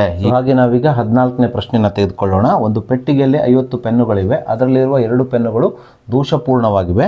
ಯಾದೃಚ್ಛಿಕವಾಗಿ ಒಂದು ಪೆನ್ನನ್ನು ಆಯ್ಕೆ ಮಾಡಿದಾಗ ಅದು ದೋಷಪೂರ್ಣವಾಗಿರುವ ಸಂಭವನೀಯತೆಯನ್ನು ಕಂಡುಹಿಡಲಿಕ್ಕೆ ನಮಗೆ ಪ್ರಶ್ನೆಯಲ್ಲಿ ಹೇಳಿದ್ದಾರೆ. ಇದು ತುಂಬ ಸುಲಭವಾದ ಪ್ರಶ್ನೆಯಾಗಿದೆ. ಸೊ ಇಲ್ಲಿ ಒಂದು ಪೆಟ್ಟಿಗೆಯಲ್ಲಿ 50 ಪೆನ್ನುಗಳಿರೋದ್ರಿಂದ ಇಲ್ಲಿ ಅಷ್ಟು ಫಲಿತಗಳ ಸಾಧ್ಯ ಫಲಿತಗಳ ಸಂಖ್ಯೆ ಎಷ್ಟಾಗ್ತದೆ? 50 ಆಗುತ್ತದೆ. ಅಷ್ಟು ಸಾಧ್ಯ ಫಲಿತಗಳ ಸಂಖ್ಯೆನ ನಾವು NS ಆಗಿ ಸೂಚಿಸ್ತೇವೆ. ಹಾಗಾಗಿ ಅಷ್ಟು ಸಾಧ್ಯ ಫಲಿತಗಳ ಸಂಖ್ಯೆ NS = 50 ಅಂತ ಬರೆದುಕೊಳ್ಳೋಣ. ಹಾಗೆಯೇ ಈ 50 ಪೆನ್ನುಗಳಲ್ಲಿ 2 ಪೆನ್ನುಗಳು ಏನಾಗಿದ್ದಾವೆ ಅಂದರೆ ದೋಷಪೂರ್ಣವಾಗಿದೆ. ಸೊ ಯಾದೃಚ್ಛಿಕವಾಗಿ ಒಂದು ಪೆನ್ನನ್ನು ಈ 50 ಪೆನ್ನುಗಳಲ್ಲಿ ಆಯ್ಕೆ ಮಾಡಿದಾಗ ಅದು ದೋಷಪೂರ್ಣವಾಗಿರುವ ಸಂಭವನೀಯತೆಯನ್ನು ನಮಗೆ ಪ್ರಶ್ನೆಯಲ್ಲಿ ಕಂಡುಹಿಡಲಿಕ್ಕೆ ಹೇಳಿದ್ದಾರೆ. ಸೊ ಹಾಗಾಗಿ 50 ಪೆನ್ನುಗಳಲ್ಲಿ ಒಂದು ಪೆನ್ನನ್ನು ನಾವು ಯಾದೃಚ್ಛಿಕವಾಗಿ ಹೊರತೆಗೆದ ಘಟನೆಯನ್ನು ಎ ಆಗಿ ತೆಗೆದುಕೊಂಡರೆ ಈ ಘಟನೆ ಎಗೆ ಅನುಕೂಲಿಸುವ ಫಲಿತಗಳ ಸಂಖ್ಯೆ ಎಷ್ಟಾಗ್ತದೆ ಅಂದರೆ 2 ಆಗ್ತದೆ. ಯಾಕಂದರೆ ನಾವು ಒಂದು ಪೆನ್ನನ್ನು ಹೊರತೆಗೆದಾಗ ಅದು ದೋಷಪೂರ್ಣವಾಗಿರಬೇಕು. ಆ ಸಂಭವನೀಯತೆಯನ್ನು ನಾವು ಇಲ್ಲಿ ಕಂಡುಹಿಡಿಯಬೇಕಾಗಿದೆ. ಹಾಗಾದರೆ ಎಷ್ಟು ಪೆನ್ನುಗಳು 50 ಪೆನ್ನುಗಳಲ್ಲಿ ದೋಷಪೂರ್ಣವಾಗಿದೆ ಅಂತ ಕೇಳಿದ್ರೆ 2. ಹಾಗಾಗಿ ಘಟನೆ ಎಗೆ ಅನುಕೂಲಿಸುವ ಫಲಿತಗಳ ಸಂಖ್ಯೆ NA = 2 ಆಗುತ್ತದೆ. ಸೊ ನಾವೀಗ ಇದರ ಸಂಭವನೀಯತೆ ಅಂದರೆ ಹೊರತೆಗೆದ ಪೆನ್ನು ದೋಷಪೂರ್ಣವಾಗಿರುವ ಸಂಭವನೀಯತೆಯನ್ನು ಕಂಡುಹಿಡಿಯೋಣ. ಅದನ್ನು P ಅಂತ ಗುರುತಿಸಬೇಕು. ಸೊ P = NA / NS ಆಗ್ತದೆ. NA ಬೆಲೆ 2 ದೋಷಪೂರ್ಣ ಪೆನ್ನುಗಳು ಭಾಗಿಸು ಒಟ್ಟು ಪೆನ್ನುಗಳ ಸಂಖ್ಯೆ ಎಷ್ಟು? 50. 2 1 2, 2 2 4, 1 ಉಳಿಯುತ್ತದೆ. 1 ಮತ್ತು 0 10 ಆಗುತ್ತದೆ. 2 5 10 ಆಗುತ್ತದೆ. ಹಾಗಾಗಿ ಹೊರತೆಗೆದ ಪೆನ್ನು ದೋಷಪೂರ್ಣವಾಗಿರುವ ಸಂಭವನೀಯತೆ P ಬೆಲೆಯಲ್ಲಿ 1/25 ಬರುತ್ತದೆ. ಇದನ್ನು ನೇರವಾಗಿಯೂ ನೀವು ಮಾಡಬಹುದು. ಸೊ ನಿಮಗೆ ಮಲ್ಟಿಪಲ್ ಚಾಯ್ಸಲ್ಲಿ ಈ ಪ್ರಶ್ನೆಯನ್ನು ಕೇಳಿದ್ರೆ ಫಸ್ಟು ಪೆನ್ನುಗಳ ಸಂಖ್ಯೆ ಎಷ್ಟು? 50. ಇದನ್ನು ಛೇದದಲ್ಲಿ ಬರೆದುಕೊಳ್ಳ್ರಿ. ಸೊ ಹೊರತೆಗೆದ ಪೆನ್ನು ಏನಾಗಿರ್ಬೇಕು ರೀ? ದೋಷಪೂರ್ಣ ಪೆನ್ನು ಆಗಿರಬೇಕು. ಹಾಗಾದರೆ 50 ಪೆನ್ನುಗಳಲ್ಲಿ ಎಷ್ಟು ದೋಷಪೂರ್ಣ ಪೆನ್ನುಗಳಾಗಿದ್ದಾವೆ? 2 ಆಗಿರೋದ್ರಿಂದ ಅಂಶದಲ್ಲಿ 2ಅನ್ನು ಬರೆದುಕೊಳ್ಳ್ರಿ. ನೇರವಾಗಿ ನಿಮಗೆ ಇಲ್ಲಿ ಉತ್ತರ ಸಿಕ್ಬಿಡ್ತದೆ. ಸೊ 2 1 2, 2 25 50 ಆಗೋದ್ರಿಂದ ಸೊ ಇದರ ಸಂಭವನೀಯತೆ ಎಷ್ಟು ಬರ್ತದೆ? 1/25 ಬರುತ್ತದೆ. ಸೊ ಹಾಗೆ ನಾವೀಗ 15ನೇ ಪ್ರಶ್ನೆಯನ್ನು ತೆಗೆದುಕೊಳ್ಳೋಣ. ಪ್ರಶ್ನೆ ಈ ರೀತಿಯಾಗಿದೆ. ಕೊಟ್ಟಿರುವ ಚಿತ್ರದಲ್ಲಿ ಇಲ್ಲಿ ನಮಗೆ 2 ತ್ರಿಭುಜಗಳನ್ನು ಕೊಟ್ಟಿದ್ದಾರೆ. ತ್ರಿಭುಜ ABC ಮತ್ತು ತ್ರಿಭುಜ PQR. ತ್ರಿಭುಜಗಳ ಅನುರೂಪ ಬಾಹುಗಳ ಅನುಪಾತವನ್ನು ಬರೆಯಿರಿ ಅಂತ ಹೇಳಿದ್ದಾರೆ. ಸೊ ಇಲ್ಲಿ ಬಹಳಷ್ಟು ವಿದ್ಯಾರ್ಥಿಗಳು ಒಂದು ಮಿಸ್ಟೇಕನ್ನು ಮಾಡ್ತಾರೆ. ಅದೇನಂದರೆ ಈ ತ್ರಿಭುಜವನ್ನು ತೆಗೆದುಕೊಂಡು ಈ ತ್ರಿಭುಜದ ಮೇಲೆ ಇಟ್ಟಾಗ ಯಾವ್ಯಾವ ಬಾಹುಗಳು ಹೊಂದಾಣಿಕೆ ಆಗ್ತವಲ್ಲ ಅವೇ ಅನುರೂಪ ಬಾಹುಗಳು ಅಂತ ಬರೀತಾರೆ. ಆದರೆ ಇಲ್ಲಿ ಹಾಗಿಲ್ಲ. ಇಲ್ಲಿ ನಮಗೆ ಎ ಕೋನಕ್ಕೆ ಒಂದು ಗೆರೆಯನ್ನು ಹಾಕಿದ್ದಾರೆ, ಸಿ ಕೋನಕ್ಕೆ 2 ಗೆರೆಯನ್ನು ಹಾಕಿದ್ದಾರೆ, ಬಿ ಕೋನಕ್ಕೆ ಯಾವುದೇ ಗೆರೆಯನ್ನು ಹಾಕಿಲ್ಲ. ಅದೇ ರೀತಿ ತ್ರಿಭುಜ ಪಿ ಕ್ಯೂ ಆರ್ನಲ್ಲಿ ಕ್ಯೂ ಕೋನಕ್ಕೆ 1 ಗೆರೆ, ಪಿ ಕೋನಕ್ಕೆ 2 ಗೆರೆ, ಆರ್ ಕೋನಕ್ಕೆ ಯಾವುದೇ ಗೆರೆಯನ್ನು ಹಾಕಿಲ್ಲ. ಇದರ ಅರ್ಥ ತ್ರಿಭುಜ ಎ ಬಿ ಸಿಯ ಎ ಕೋನವು ತ್ರಿಭುಜ ಪಿ ಕ್ಯೂ ಆರ್ನ ಕ್ಯೂ ಕೋನಕ್ಕೆ ಸಮನಾಗಿದೆ. ಅಂದರೆ ಇವೆರಡಕ್ಕೂ ಒಂದೇ ಗೆರೆ ಇದೆ. ಅದೇ ರೀತಿ ತ್ರಿಭುಜ ಎ ಬಿ ಸಿಯ ಸಿ ಕೋನವು ಇಲ್ಲಿ 2 ಗೆರೆ ಇರುವಂಥ ಕೋನ ಯಾವುದು? ಪಿ ಕೋನಕ್ಕೆ ಸಮನಾಗಿದೆ. ಸೊ ಇದರ ಆಧಾರದ ಮೇಲೆ, ಈ ಕೋನಗಳ ಆಧಾರದ ಮೇಲೆ ನಾವೀಗ ಅನುರೂಪ ಬಾಹುಗಳ ಅನುಪಾತವನ್ನು ಬರೀಬೇಕಾಗ್ತದೆ. ಸೊ ಮೊದಲಿಗೆ ನಾವು ತ್ರಿಭುಜ ಎ ಬಿ ಸಿಯ ಎ ಬಿ ಬಾಹುವಿಗೆ ತ್ರಿಭುಜ ಪಿ ಕ್ಯೂ ಆರ್ನ ಯಾವ ಬಾಹು ಅನುರೂಪವಾಗಿದೆ ಅಂತ ನೋಡೋಣ. ನೋಡಿ, ಇಲ್ಲಿ ಎಗೆ 1 ಗೆರೆ ಇದೆ, ಬಿಗೆ ಯಾವುದೇ ಗೆರೆ ಇಲ್ಲ. ಈ ರೀತಿ 1 ಗೆರೆ ಮತ್ತು ಯಾವುದೇ ಗೆರೆಯನ್ನು ಹೊಂದಿಲ್ಲದ ಬಾಹುವನ್ನು ನಾವು ಈ ತ್ರಿಭುಜದಲ್ಲಿ ಹುಡುಕಬೇಕು. ಅದು ಯಾವುದಂದರೆ ಕ್ಯೂ ಆರ್. ನೋಡಿ, ಕ್ಯೂಗೆ 1 ಗೆರೆ ಇದೆ, ಆರ್ಗೆ ಯಾವುದೇ ಗೆರೆ ಇಲ್ಲ. ಈ ರೀತಿಯಾಗಿ ನೀವು ಅನುರೂಪ ಬಾಹುಗಳನ್ನು ಹುಡುಕಬೇಕಾಗ್ತದೆ. ಹಾಗಾಗಿ ಎ ಬಿಗೆ ಅನುರೂಪವಾದ ಬಾಹು ಯಾವುದು? Q R. ಇದನ್ನು ಛೇದದಲ್ಲಿ ಬರೆದುಕೊಳ್ಳೋಣ. ಹಾಗೆ ಬಿ ಸಿಗೆ ಅನುರೂಪವಾದ ಬಾಹುವನ್ನು ಹುಡುಕಬೇಕಾದ್ರೆ ನಾವು ಬಿಗೆ ಯಾವುದೇ ಗೆರೆ ಇಲ್ಲ, ಸಿಗೆ 2 ಗೆರೆ ಇದೆ. ಯಾವುದೇ ಗೆರೆ ಇಲ್ಲ, 2 ಗೆರೆ ಅಂದರೆ ಅದು ಪಿ ಕ್ಯೂ ಆರ್ನಲ್ಲಿ ಪಿ ಆರ್ ಆಗಿದೆ. ಹಾಗಾಗಿ ಬಿ ಸಿಗೆ ಅನುರೂಪವಾದ ಬಾಹು ಯಾವುದು? P R. ಇದನ್ನು ಛೇದದಲ್ಲಿ ಬರೆದುಕೊಳ್ಳೋಣ. ಹಾಗೆಯೇ ಎ ಸಿಗೆ ಅನುರೂಪವಾದ ಬಾಹುವನ್ನು ನೋಡೋದಾದರೆ ಎಗೆ 1 ಗೆರೆ, ಸಿಗೆ 2 ಗೆರೆ, 1 ಗೆರೆ ಮತ್ತು 2 ಗೆರೆಯನ್ನು ಹೊಂದಿರುವ ಬಾಹು ಯಾವುದು? ಇಲ್ಲಿ ಪಿ ಕ್ಯೂ. ಹಾಗಾಗಿ ಎ ಸಿಗೆ ಅನುರೂಪವಾದ ಬಾಹು ಪಿ ಕ್ಯೂ. ಈ ರೀತಿಯಾಗಿ ಈ ಪ್ರಶ್ನೆಗೆ ನೀವು ಉತ್ತರಿಸಬೇಕು. ಆದ್ದರಿಂದ ಈ 2 ತ್ರಿಭುಜಗಳ ಅನುರೂಪ ಬಾಹುಗಳ ಅನುಪಾತವು ಇಲ್ಲಿ ಎ ಬಿ ಭಾಗಿಸು Q R is equal to B C ಭಾಗಿಸು P R is equal to A C ಭಾಗಿಸು ಪಿ ಕ್ಯೂ ಆಗಿದೆ. ಹಾಗೆ ನಾವೀಗ 2ನೇ ಮುಖ್ಯ ಪ್ರಶ್ನೆಯಲ್ಲಿರುವಂಥ ಕೊನೆಯ 1 ಮಾರ್ಕ್ಸಿನ ಪ್ರಶ್ನೆ 16ನೇ ಪ್ರಶ್ನೆಯನ್ನು ತೆಗೆದುಕೊಳ್ಳೋಣ. ಪ್ರಶ್ನೆ ಈ ರೀತಿಯಾಗಿದೆ. 40 ಸೆಂಟಿಮೀಟರ್ ಇಂಟು 22 ಸೆಂಟಿಮೀಟರ್ ಅಳತೆಯ ಒಂದು ಆಯತಾಕಾರದ ಕಾಗದದ ಹಾಳೆಯನ್ನು ಸುಳ್ಳು ಸುತ್ತಿ 40 ಸೆಂಟಿಮೀಟರ್ ಎತ್ತರ ಇರುವ ಟೊಳ್ಳಾದ ಸಿಲಿಂಡರ್ ತಯಾರಿಸಿದೆ. ಆ ಸಿಲಿಂಡರ್ನ ತ್ರಿಜ್ಯವನ್ನು ಕಂಡುಹಿಡಿಯಿರಿ ಅಂದ್ಕೊಂಡು ಪ್ರಶ್ನೆಯಲ್ಲಿ ಕೇಳಿದ್ದಾರೆ. ಸೊ ಈ ಪ್ರಶ್ನೆಯನ್ನು ನಾವು ಪ್ರಾಕ್ಟಿಕಲ್ ಆಗಿ ಬಿಡಿಸಬೇಕಾಗ್ತದೆ. ಸೊ ವಿದ್ಯಾರ್ಥಿಗಳೇ, ಪ್ರಶ್ನೆಯಲ್ಲಿ 40 ಸೆಂಟಿಮೀಟರ್ ಇಂಟು 22 ಸೆಂಟಿಮೀಟರ್ ಅಳತೆಯ ಒಂದು ಆಯತಾಕಾರದ ಕಾಗದದ ಹಾಳೆ ಅಂತ ಹೇಳಿದ್ದಾರೆ. ಸೊ ಇಲ್ಲಿ 40 ಸೆಂಟಿಮೀಟರ್ ಇಂಟು 22 ಸೆಂಟಿಮೀಟರ್ ಅಂದರೆ ಆಯತಾಕಾರದ ಕಾಗದದ ಹಾಳೆಯ ವಿಸ್ತೀರ್ಣ ಆಗಿದೆ. ಇಲ್ಲಿ 40 ಅಂದರೆ ಆ ಕಾಗದದ ಹಾಳೆಯ ಉದ್ದವಾಗಿದ್ದರೆ 22 ಸೆಂಟಿಮೀಟರ್ ಅಂದರೆ ಆ ಕಾಗದ ಹಾಳೆಯ ಅಗಲವಾಗಿದೆ. ಯಾಕೆಂದರೆ ಆಯತದ ವಿಸ್ತೀರ್ಣವು ಉದ್ದ ಗುಣಿಸು ಅಗಲವಾಗಿರುವುದರಿಂದ ಇಲ್ಲಿ ಉದ್ದ 40 ಸೆಂಟಿಮೀಟರ್ ಆಗಿದ್ದರೆ ಆಯತದ ಅಗಲ 22 ಸೆಂಟಿಮೀಟರ್ ಆಗಿದೆ. ಸೊ ನಾವೀಗ ಇದನ್ನು ಪ್ರಾಕ್ಟಿಕಲ್ ಆಗಿ ಬಿಡಿಸೋಣ. ಸೊ ನಾನೀಗ ಒಂದು ಆಯತಾಕಾರದ ಕಾಗದದ ಹಾಳೆಯನ್ನು ತೆಗೆದುಕೊಂಡಿದ್ದೇನೆ. ಇದರ ಉದ್ದ 40 ಸೆಂಟಿಮೀಟರ್, ಅಗಲ 22 ಸೆಂಟಿಮೀಟರ್ ಆಗಿರಲಿ. ಸೊ ಈ ಆಯತಾಕಾರದ ಕಾಗದದ ಹಾಳೆಯನ್ನು ನಾನೀಗ ಸುರುಳಿಯಾಗಿ ಸುತ್ತುತ್ತೇನೆ. ಈ ರೀತಿ ಸುರುಳಿ ಸುತ್ತುತ್ತೇನೆ. ಸುತ್ತಿದಾಗ ಯಾವ ಆಕಾರ ಬಂತು? ಇದು ಟೊಳ್ಳಾದ ಸಿಲಿಂಡರ್ ಆಕಾರ ಬಂತು. ಇದರ ಎತ್ತರವನ್ನು ಎಷ್ಟು ಕೊಟ್ಟಿದ್ದಾರೆ? 40 ಸೆಂಟಿಮೀಟರ್ ಕೊಟ್ಟಿದ್ದಾರೆ. ಈ 40 ಸೆಂಟಿಮೀಟರ್ ಸಿಲಿಂಡರ್ನ ಎತ್ತರವು ಯಾವ್ದು ಸಮನಾಗಿದೆ? ಸಿಲಿಂಡರ್ನ ಉದ್ದಕ್ಕೆ ಸಮನಾಗಿದೆ. ಇದು ಉದ್ದ. ಹಾಗಾದರೆ ಅಗಲ 22 ಸೆಂಟಿಮೀಟರ್ ಯಾವ್ದು ಸಮನಾಯಿತು? ಈ ಅಗಲ, ಆಯತದ ಅಗಲ ಯಾವ್ದು ಸಮನಾಯಿತು ಅಂತ ಕೇಳಿದರೆ ಇದು ಟೊಳ್ಳಾದ ಸಿಲಿಂಡರ್ನ ಪಾದ ಯಾವ ಆಕಾರದಲ್ಲಿದೆ? ವೃತ್ತಾಕಾರದಲ್ಲಿದೆ. ಇದರ ಪರಿಧಿಗೆ ಸಮನಾಯಿತು. ಹಾಗಾಗಿ ವೃತ್ತಾಕಾರದ ಪಾದದ ಪರಿಧಿ, ಸಿಲಿಂಡರ್ನ ಪರಿಧಿ ಈಸ್ ಈಕ್ವಲ್ಸ್ ಟು ಈ ಆಯತಾಕಾರದ ಒಂದು ಹಾಳೆಯ, ಕಾಗದದ ಹಾಳೆಯ ಅಗಲವಾಗಿದೆ. ಅಗಲ ಎಷ್ಟಿದೆ? 22 ಸೆಂಟಿಮೀಟರ್ ಇರೋದ್ರಿಂದ ವೃತ್ತಾಕಾರದ ಒಂದು ಟೊಳ್ಳಾದ ಸಿಲಿಂಡರ್ನ ಪರಿಧಿ ಈಸ್ ಈಕ್ವಲ್ ಟು ಆಯತದ ಅಗಲವಾಗಿದೆ. ಇದನ್ನೇ ನಾವು ಬಳಸಿಕೊಂಡು ಸಿಲಿಂಡರ್ನ ತ್ರಿಜ್ಯದ ಅಂದರೆ ಪಾದದ ತ್ರಿಜ್ಯದ ಅಳತೆಯನ್ನು ಕಂಡುಹಿಡಿಯೋಣ. ನಾವಿಲ್ಲಿ ಪರಿಧಿ ಅಂದರೆ ಸಿಲಿಂಡರ್ನ ಪರಿಧಿ ಈಸ್ ಈಕ್ವಲ್ಸ್ ಟು ಆಯತಾಕಾರದ ಕಾಗದದ ಹಾಳೆಯ ಅಗಲ ಅಂತ ಬರೆದುಕೊಳ್ಳೋಣ. ಸೊ ಅಗಲ ಅಂತ ಇಲ್ಲಿ ಬರೆದುಕೊಳ್ಳೋಣ. ಪರಿಧಿಯ ಸೂತ್ರ 2πr ಆಗಿದೆ. ಈಸ್ ಈಕ್ವಲ್ ಟು ಆಯತಾಕಾರದ ಕಾಗದದ ಹಾಳೆಯ ಅಗಲ ಎಷ್ಟಿದೆ ಅಂದರೆ 22 ಸೆಂಟಿಮೀಟ್ರ್ ಇದೆ. ಸೊ 22 ಸೆಂಟಿಮೀಟ್ರ್ ಅಂದರೆ ಈ ಅಗಲ ಯಾವ್ದು ಸಮನಾಗಿದೆ? ವೃತ್ತದ ಪರಿಧಿಗೆ ಸಮನಾಗಿದೆ. ಅದನ್ನೇ ನಾನಿಲ್ಲಿ ಬರೆದುಕೊಂಡಿದ್ದೇನೆ. ಪರಿಧಿಯ ಸೂತ್ರ 2πr. ಸೊ ನಾವೀಗ ಆರ್ನ ಬೆಲೆಯನ್ನು ಕಂಡುಹಿಡಿಯಬೇಕಾಗಿದ್ದರಿಂದ 2π ಬಲಭಾಗಕ್ಕೆ ಸ್ಥಳಾಂತರಿಸಬೇಕು. ಇದು ಸ್ಥಳಾಂತರಿಸಿದಾಗ ಛೇದಕ್ಕೆ ಹೋಗಿ ಭಾಗಿಸಿ 2π ಆಗ್ತದೆ. ಸೊ ಮುಂದಿನ ಹಂತದಲ್ಲಿ ಆರನ್ನು ಇದ್ದ ಹಾಗೆ ಬರೆದುಕೊಳ್ಳೋಣ. 22 ಭಾಗಿಸು 2 ಗುಣಿಸು ಫೈನ ಬೆಲೆ 22 ಭಾಗಿಸು 7 ಆದೇಶಿಸೋಣ. 22 ಕ್ಯಾನ್ಸಲ್ ಮಾಡಿದಾಗ ಬಲಭಾಗದಲ್ಲಿ 1 ಸಂಪೂರ್ಣ ಭಾಗಿಸು 2 ಭಾಗಿಸು 7 ಉಳಿಯುತ್ತದೆ. ಈ ಛೇದದಲ್ಲಿರುವ 7 ಅಂಶಕ್ಕೆ ತೆಗೆದುಕೊಂಡು 1ಕ್ಕೆ ಗುಣಿಸಲ್ಪಟ್ಟಾಗ ಇದು 7 ಆಗುತ್ತದೆ. ಭಾಗಿಸು ಛೇದದಲ್ಲಿ 2 ಉಳಿಯುವುದರಿಂದ ಈ ಸಿಲಿಂಡರ್ನ ತ್ರಿಜ್ಯ ಏನು ಬರ್ತದೆ ಅಂದರೆ 7 ಭಾಗಿಸು 2 ಅಥವಾ ಇದನ್ನು 3.5 ಆಗೂ ಬರೆಯಬಹುದು. ಯಾಕಂದರೆ 7ಕ್ಕೆ 2ರಿಂದ ಭಾಗಿಸಿದಾಗ ಎಷ್ಟು ಬರ್ತದೆ ರೀ? 3.5 ಬರುತ್ತದೆ. ಹೀಗೆ ನಾವು ಎರಡನೇ ಮುಖ್ಯ ಪ್ರಶ್ನೆಯಲ್ಲಿರುವ ಎಲ್ಲ 1 ಮಾರ್ಕ್ಸಿನ ಪ್ರಶ್ನೆಯನ್ನು ಸುಲಭವಾಗಿ ಬಿಡಿಸಬಹುದು. ಸೊ ಹಾಗೆ ನಾವೀಗ ಮೂರನೇ ಮುಖ್ಯ ಪ್ರಶ್ನೆಯನ್ನು ತೆಗೆದುಕೊಳ್ಳೋಣ. ಮೂರನೇ ಮುಖ್ಯ ಪ್ರಶ್ನೆಯಲ್ಲಿ 2 ಮಾರ್ಕ್ಸಿನವಷ್ಟು 8 ಪ್ರಶ್ನೆಗಳಿದ್ದಾವೆ. ಸೊ ಈ ಮೂರನೇ ಮುಖ್ಯ ಪ್ರಶ್ನೆಯು 17ನೇ ಪ್ರಶ್ನೆಯಿಂದ ಪ್ರಾರಂಭವಾಗಿ 24ನೇ ಪ್ರಶ್ನೆಯವರೆಗೂ ಇದೆ.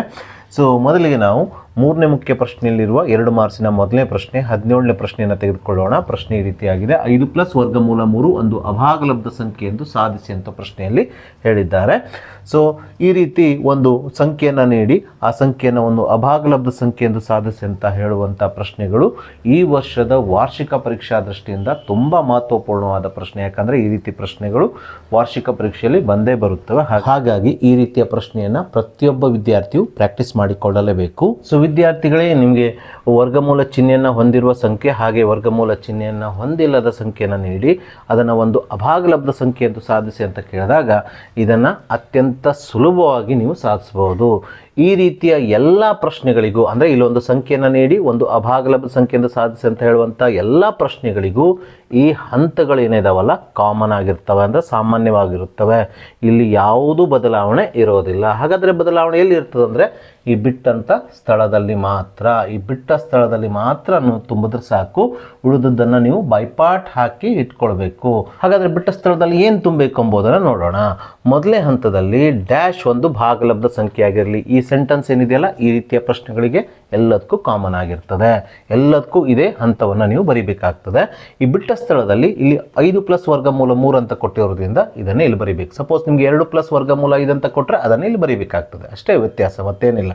ಸೊ ಎರಡನೇ ಹಂತದಲ್ಲಿ ಇದೇ ಸಂಖ್ಯೆ ನೋಡಿ, ಈ ಸಂಖ್ಯೆ ಇದೆಯಲ್ಲ ಇದನ್ನೇ ಇಲ್ಲಿ ಬರೆದು = a ಭಾಗಿಸು b, a ಮತ್ತು b ಗಳು ಸಹ ಅವಿಭಾಜ್ಯಗಳು, b ≠ = 0 ಅಂತ ಬರಿಬೇಕು. ಇಲ್ಲಿ a ಭಾಗಿಸು b, a ಮತ್ತು b ಸಹ ಅವಿಭಾಜ್ಯಗಳು, b ≠ 0 ಎಂಬುದನ್ನು ಎಲ್ಲ ಈ ರೀತಿಯ ಪ್ರಶ್ನೆಗಳಿಗೆ ಎರಡನೇ ಹಂತದಲ್ಲಿ ಬರಿಬೇಕು. ಈ ಬಿಟ್ಟ ಸ್ಥಳದಲ್ಲಿ ಕೊಟ್ಟಂಥ ಸಂಖ್ಯೆಯನ್ನು ಬರಿಬೇಕು.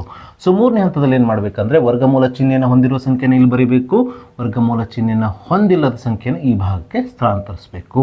ನಾಲ್ಕನೇ ಹಂತದಲ್ಲಿ ವರ್ಗಮೂಲ ಚಿಹ್ನೆಯನ್ನು ಹೊಂದಿರುವ ಸಂಖ್ಯೆಯನ್ನು ಇಲ್ಲಿ ಬರಿಬೇಕು. = ಈ ಹಂತದಲ್ಲಿ ಏನು ಮಾಡ್ಕೊಂಡಿರ್ತೀರಲ್ಲ ಅದನ್ನು ಇಲ್ಲಿ ಸಂಕ್ಷೇಪಿಸ್ಕೊಳ್ಬೇಕು. ಈ ರೀತಿಯ 4 ಹಂತಗಳನ್ನು ಬರೆದ ನಂತರ ಇಲ್ಲಿ ನಾನು ಸೆಂಟೆನ್ಸ್ ಬರೆದೇನಲ್ಲ ಇವೆಲ್ಲವೂ ಈ ರೀತಿಯ ಪ್ರಶ್ನೆಗಳಿಗೆ ಸಾಮಾನ್ಯವಾಗಿದೆ. ಹಾಗಾಗಿ ಇದನ್ನು ನೀವು ಬಾಯ್ಪಾಟ್ ಹಾಕಿಟ್ಕೊಳ್ಳಿಕ್ಕೆ ಬೇಕು. ಹಾಗಾದ್ರೆ ಏನು ಬರಿಬೇಕು? ಇಲ್ಲಿ ವರ್ಗಮೂಲ ಚಿಹ್ನೆಯನ್ನು ಹೊಂದಿರುವ ಸಂಖ್ಯೆ ಯಾವುದದು ಇಲ್ಲಿ ಇರ್ತದಲ್ಲ ಆ ಸಂಖ್ಯೆಯನ್ನು ವರ್ಗಮೂಲ ಚಿಹ್ನೆ ಸಮೇತ ಇಲ್ಲಿ ಬರೆದು ಒಂದು ಅಭಾಗಲಬ್ಧ ಸಂಖ್ಯೆ ಆಗಿದೆ ಅಂತ ಬರೀಬೇಕು. ಆದರೆ ಇದಕ್ಕೆ ಸಮನಾಗಿರುವ ಇಲ್ಲೊಂದು ಸಂಖ್ಯೆ ಬರ್ತದೆ ನಿಮಗೆ ಇದನ್ನು ಸಂಕ್ಷೇಪಿಸಿದಾಗ. ಆದರೆ ಈ ಸಂಖ್ಯೆ ಇಲ್ಲಿರುವ ಸಂಖ್ಯೆ ಒಂದು ಭಾಗಲಬ್ಧ ಸಂಖ್ಯೆ ಆಗಿದೆ ಅಂತ ಬರೀಬೇಕು. ಇದು ಅಸಾಧ್ಯ, ಇದು ನಮ್ಮ ಊಹೆಗೆ ವಿರುದ್ಧವಾಗಿದೆ ಅಂತ ಬರೆದು ಇಲ್ಲಿ ಏನು ಬರಿಬೇಕಂದ್ರೆ ಕೊಟ್ಟಂಥ ಸಂಖ್ಯೆನೇ ಬರೆದು ಒಂದು ಭಾಗಲಬ್ಧ ಸಂಖ್ಯೆ ಎಂಬ ನಮ್ಮ ಊಹೆ ತಪ್ಪಾಗಿದೆ. ಯಾಕಂದರೆ ನಾವು ಇಲ್ಲಿ ಊಹೆ ಮಾಡ್ಕೊಂಡಿದ್ವಿ ಏನಂತ, ಕೊಟ್ಟಂಥ ಸಂಖ್ಯೆ ಒಂದು ಭಾಗಲಬ್ಧ ಸಂಖ್ಯೆ ಆಗಿದೆ ಅಂತ ಊಹೆ ಮಾಡ್ಕೊಂಡಿದ್ವಿ. ಆದರೆ ಇಲ್ಲಿ ಬಂದಂಥ ಭಾಗಲಬ್ಧ ಸಂಖ್ಯೆಯು ಒಂದು ಅಭಾಗಲಬ್ಧ ಸಂಖ್ಯೆಗೆ ಸಮನಾಗುವುದರಿಂದ ನಮ್ಮ ಊಹೆ ಏನಾಯ್ತು ಇಲ್ಲಿ ತಪ್ಪಾಯಿತು. ಅಂದರೆ ಕೊಟ್ಟಂಥ ಸಂಖ್ಯೆ ಒಂದು ಭಾಗಲಬ್ಧ ಸಂಖ್ಯೆ ಎಂಬ ಊಹೆ ನಮ್ದೇನಾಯಿತು ತಪ್ಪಾಯಿತು. ಅದನ್ನೇ ನಾವಿಲ್ಲಿ ಬರೀಬೇಕು. ನಮ್ಮ ಊಹೆಗೆ ಇದು ವಿರುದ್ಧವಾಗಿದೆ. ಯಾವುದು? ನಾವು ಕೊಟ್ಟಂಥ ಸಂಖ್ಯೆಯನ್ನು ಒಂದು ಭಾಗಲಬ್ಧ ಸಂಖ್ಯೆ ಅಂತ ಊಹಿಸ್ಕೊಂಡಿದ್ವಲ್ಲ ಆ ಊಹೆಗೆ ಇದು ಏನಾಗಿದೆ ವಿರುದ್ಧವಾಗಿದೆ. ಸೊ ಆದ್ದರಿಂದ ಕೊಟ್ಟಂಥ ಸಂಖ್ಯೆ ಒಂದು ಭಾಗಲಬ್ಧ ಸಂಖ್ಯೆ ಎಂಬ ನಮ್ಮ ಊಹೆ ತಪ್ಪಾಗಿದೆ. ಇಲ್ಲಿ ಊಹೆ ಮಾಡ್ಕೊಂಡಿದ್ವಲ್ಲ ಈ ಊಹೆ ಏನಾಗಿದೆ ಇಲ್ಲಿ ತಪ್ಪಾಯಿತು. ಕೊನೆಯಲ್ಲಿ ಆದ್ದರಿಂದ ಅಂತ ಬರೆದು ಇಲ್ಲಿ ಕೊಟ್ಟಂಥ ಸಂಖ್ಯೆನೇ ಇಲ್ಲಿ ಬರೆದು ಒಂದು ಅಭಾಗಲಬ್ಧ ಸಂಖ್ಯೆ ಆಗಿದೆ ಅಂತ ಬರೆದ್ರೆ ನಿಮಗೆ ಈ ಪ್ರಶ್ನೆಗೆ ಏನಾಗ್ತದೆ ಉತ್ತರ ಸಿಗ್ತದೆ. ಜೊತೆಗೆ ಈ ಪ್ರಶ್ನೆಯಿಂದ ನೀವು 2 ಮಾರ್ಕ್ಸನ್ನು ಸುಲಭವಾಗಿ ಪಡೆಯಬಹುದು. ಹಾಗಾದರೆ ನಾವು ಇಲ್ಲಿ ಕೊಟ್ಟಂಥ ಪ್ರಶ್ನೆಯನ್ನು ಮಾಡ್ತಾ ಹೋಗೋಣ. ಸೊ ಮೊದಲಿಗೆ ಈ ಬಿಟ್ಟ ಸ್ಥಳದಲ್ಲಿ ಏನು ತುಂಬಬೇಕಂತ ಹೇಳಿದೆ ನಾನು 5 + ವರ್ಗಮೂಲ 3 ಅಂತ ತುಂಬಬೇಕು. ಸಪೋಸ್ ಇಲ್ಲಿ ನಿಮಗೆ 2 + ವರ್ಗಮೂಲ 7 ಅಂತ ಕೊಟ್ಟರೆ ಅದನ್ನು ಇಲ್ಲಿ ತುಂಬಿಟ್ಕೊಳ್ಬೇಕು ಅಷ್ಟೇ. ಈ ಸೆಂಟೆನ್ಸ್ ಏನಿದೆ ಕಾಮನ್ ಆಗಿದೆ. ಅದೇ ರೀತಿ ಎರಡನೇ ಹಂತದಲ್ಲಿ ಏನು ತುಂಬಬೇಕ್ರಿ ಇದನ್ನೇ ಇಲ್ಲಿ ತುಂಬಬೇಕು. 5 + ವರ್ಗಮೂಲ 3 = a ಭಾಗಿಸು b. ಈ ಸೆಂಟೆನ್ಸ್ ಏನಿದೆಯಲ್ಲ ಎಲ್ಲದಕ್ಕೂ ಈ ರೀತಿಯ ಪ್ರಾಬ್ಲಮ್ಗಳಿಗೆ ಸಾಮಾನ್ಯವಾಗಿದೆ. ಮುಂದಿನ ಹಂತದಲ್ಲಿ ಏನು ಮಾಡಬೇಕು, ಹಂತದಲ್ಲಿ ವರ್ಗಮೂಲ ಚಿಹ್ನೆಯನ್ನು ಹೊಂದಿರುವ ಸಂಖ್ಯೆ ಯಾವುದು, ವರ್ಗಮೂಲ 3. ಇದನ್ನು ಮಾತ್ರ ಇಟ್ಕೊಂಡು ವರ್ಗಮೂಲ ಚಿಹ್ನೆಯನ್ನು ಹೊಂದಿಲ್ಲದ ಸಂಖ್ಯೆ ಯಾವುದು, 5 ಬಲಭಾಗಕ್ಕೆ ಸ್ಥಳಾಂತರಿಸಬೇಕು. ಸ್ಥಳಾಂತರಿಸಿದಾಗ -5 ಆಗ್ತದೆ. ಸೊ ಮುಂದಿನ ಹಂತದಲ್ಲಿ ವರ್ಗಮೂಲ 3 ಇಲ್ಲಿ ಬರೀಬೇಕು. ಇದನ್ನು ನಾವು ಸಂಕ್ಷೇಪಿಸಬೇಕು. a ಮೈನಸ್ b ಗುಣಿಸು 5 ಅಂದರೆ 5b ಆಗ್ತದೆ. ಅಂದರೆ ಓರೆ ಗುಣಾಕಾರ ಮಾಡ್ಕೊಳ್ಬೇಕು. ಭಾಗಿಸು b ಅಂತ ಬರೆದ್ರೆ ಇಲ್ಲಿ ನಮಗೆ ಕ್ಯಾಲ್ಕುಲೇಷನ್ ಹಂತ ಏನಾಯಿತು, ಮುಗೀತು. ಸೊ ಮುಂದಿನ ಹಂತದಲ್ಲಿ ಏನು ಮಾಡಬೇಕಂದ್ರೆ ವರ್ಗಮೂಲ ಚಿಹ್ನೆಯನ್ನು ಹೊಂದಿರುವ ಸಂಖ್ಯೆ ವರ್ಗಮೂಲ 3 ಇಲ್ಲಿ ಬರೆದು ಒಂದು ಅಭಾಗಲಬ್ಧ ಸಂಖ್ಯೆಯಾಗಿದೆ. ಹೌದು, ಇದೊಂದು ಅಭಾಗಲಬ್ಧ ಸಂಖ್ಯೆಯಾಗಿದೆ. ಆದರೆ ಇದಕ್ಕೆ ಸಮನಾಗಿರುವ ಈ ಸಂಖ್ಯೆ ಯಾವುದದು, a ಮೈನಸ್ 5b ಭಾಗಿಸು b ಒಂದು ಏನಾಗಿದೆ, ಭಾಗಲಬ್ಧ ಸಂಖ್ಯೆ ಆಗಿದೆ. ಈ ಸೆಂಟೆನ್ಸ್ ಎಲ್ಲದಕ್ಕೂ ಕಾಮನ್ ಆಗಿದೆ. ನೋಡಿ ಇದು ಭಾಗಲಬ್ಧ ಸಂಖ್ಯೆ, ಇದಕ್ಕೆ ಸಮನಾಗಿರುವ ಸಂಖ್ಯೆ ವರ್ಗಮೂಲ 3 ಇದೇನಾಗಿದೆ, ಒಂದು ಅಭಾಗಲಬ್ಧ ಸಂಖ್ಯೆ ಆಗಿದೆ. ಅಂದರೆ ಇಲ್ಲಿ ಅಭಾಗಲಬ್ಧ ಸಂಖ್ಯೆಯು ಭಾಗಲಬ್ಧ ಸಂಖ್ಯೆಗೆ ಸಮನಾಗಿದೆ. ಇದು ಸಾಧ್ಯವೇ ಇಲ್ಲ. ಭಾಗಲಬ್ಧ ಸಂಖ್ಯೆ ಭಾಗಲಬ್ಧ ಸಂಖ್ಯೆಗೆ ಸಮನಾಗಿರುತ್ತದೆ, ಅಭಾಗಲಬ್ಧ ಸಂಖ್ಯೆ ಅಭಾಗಲಬ್ಧ ಸಂಖ್ಯೆಗೆ ಸಮನಾಗಿರುತ್ತದೆ. ಹಾಗಾಗಿ ಇದು ಅಸಾಧ್ಯ ಅಂತ ಬರೀಬೇಕು. ನಮ್ಮ ಊಹೆಗೆ ಇದು ಏನಾಗಿದೆ, ವಿರುದ್ಧವಾಗಿ ನಾವೇನೋ ಊಹೆ ಮಾಡ್ಕೊಂಡಿದ್ವಿ, ಕೊಟ್ಟಂಥ ಸಂಖ್ಯೆ 5 ಪ್ಲಸ್ ವರ್ಗಮೂಲ 3 ಒಂದು ಭಾಗಲಬ್ಧ ಸಂಖ್ಯೆ ಆಗಿದೆ ಅಂತ ಊಹೆ ಮಾಡ್ಕೊಂಡಿದ್ವಿ. ಆದರೆ ಇದೇನಾಯಿತು, ನಮ್ಮ ಊಹೆಗೆ ವಿರುದ್ಧ ಆಯಿತು. ಯಾಕಂದರೆ ಇದು ಭಾಗಲಬ್ಧ ಸಂಖ್ಯೆಯಾಗಿಲ್ಲ, ಇದು ಅಭಾಗಲಬ್ಧ ಸಂಖ್ಯೆಗೆ ಸಮನಾಗಿದೆ. ಹಾಗಾಗಿ ಇದು ನಮ್ಮ ಊಹೆಗೆ ವಿರುದ್ಧವಾಗಿದೆ ಅಂತ ಬರಿಬೇಕು. ಆದ್ದರಿಂದ ಇಲ್ಲಿ ಡ್ಯಾಶ್ ಅಲ್ಲಿ ಏನು ತುಂಬಬೇಕಂದ್ರೆ ಕೊಟ್ಟಂಥ ಸಂಖ್ಯೆ 5 ಪ್ಲಸ್ ವರ್ಗಮೂಲ 3 ಒಂದು ಭಾಗಲಬ್ಧ ಸಂಖ್ಯೆ ಎಂಬ ನಮ್ಮ ಊಹೆ ಏನಾಗಿದೆ, ಇಲ್ಲಿ ತಪ್ಪಾಗಿದೆ. ಇಲ್ಲಿ ನಾವು ಭಾಗಲಬ್ಧ ಸಂಖ್ಯೆ ಅಂತ ಊಹೆ ಮಾಡ್ಕೊಂಡಿದ್ವಿ. ಆ ಊಹೆ ಏನಾಯ್ತು, ಈಗ ತಪ್ಪಾಯ್ತು. ಯಾಕಂದರೆ ಇದು ಏನಾಗಿದೆ ಅಂದರೆ ಒಂದು ಅಭಾಗಲಬ್ಧ ಸಂಖ್ಯೆ ಆಗಿದೆ. ಕೊನೆಯಲ್ಲಿ ಕೊಟ್ಟಂಥ ಸಂಖ್ಯೆ 5 ಪ್ಲಸ್ ವರ್ಗಮೂಲ 3 ಒಂದು ಅಭಾಗಲಬ್ಧ ಸಂಖ್ಯೆ ಆಗಿದೆ ಅಂತ ಬರೆದು ಈ ಹೇಳಿಕೆ ಅಥವಾ ಈ ಪ್ರಶ್ನೆಯನ್ನು ನೀವು ಸಾಧಿಸಬೇಕು. ನಾವೀಗ 18ನೇ ಪ್ರಶ್ನೆಯನ್ನು ತೆಗೆದುಕೊಳ್ಳೋಣ. ಇದು ಸಮಾಂತರ ಶ್ರೇಣಿಯ ಮೇಲೆ ಕೇಳಲಾದ ಪ್ರಶ್ನೆಯಾಗಿದೆ. ಪ್ರಶ್ನೆ ಈ ರೀತಿಯಾಗಿದೆ: 11, 14, 17 ಈ ಸಮಾಂತರ ಶ್ರೇಣಿಯ ಮೊದಲ 20 ಪದಗಳ ಮೊತ್ತವನ್ನು ಸೂತ್ರ ಉಪಯೋಗಿಸಿ ಕಂಡುಹಿಡಿಯಿರಿ ಅಂತ ಹೇಳಿದ್ದಾರೆ. ಇದಂತೂ ಪ್ರತಿ ವರ್ಷ ವಾರ್ಷಿಕ ಪರೀಕ್ಷೆಯಲ್ಲಿ ಕೇಳ್ತಾರೆ. ಸೊ ಈ ಪ್ರಶ್ನೆಯನ್ನು ಅತ್ಯಂತ ಸುಲಭವಾಗಿ ನಾವು ಬಿಡಿಸೋಣ. ಮೊದಲಿಗೆ ನಾವು ನೀಡಿದಂಥ ಪ್ರಶ್ನೆಯಲ್ಲಿರುವ ದತ್ತಾಂಶವನ್ನು ಒಂದೊಂದಾಗಿ ಬರೆದುಕೊಳ್ತಾ ಹೋಗೋಣ.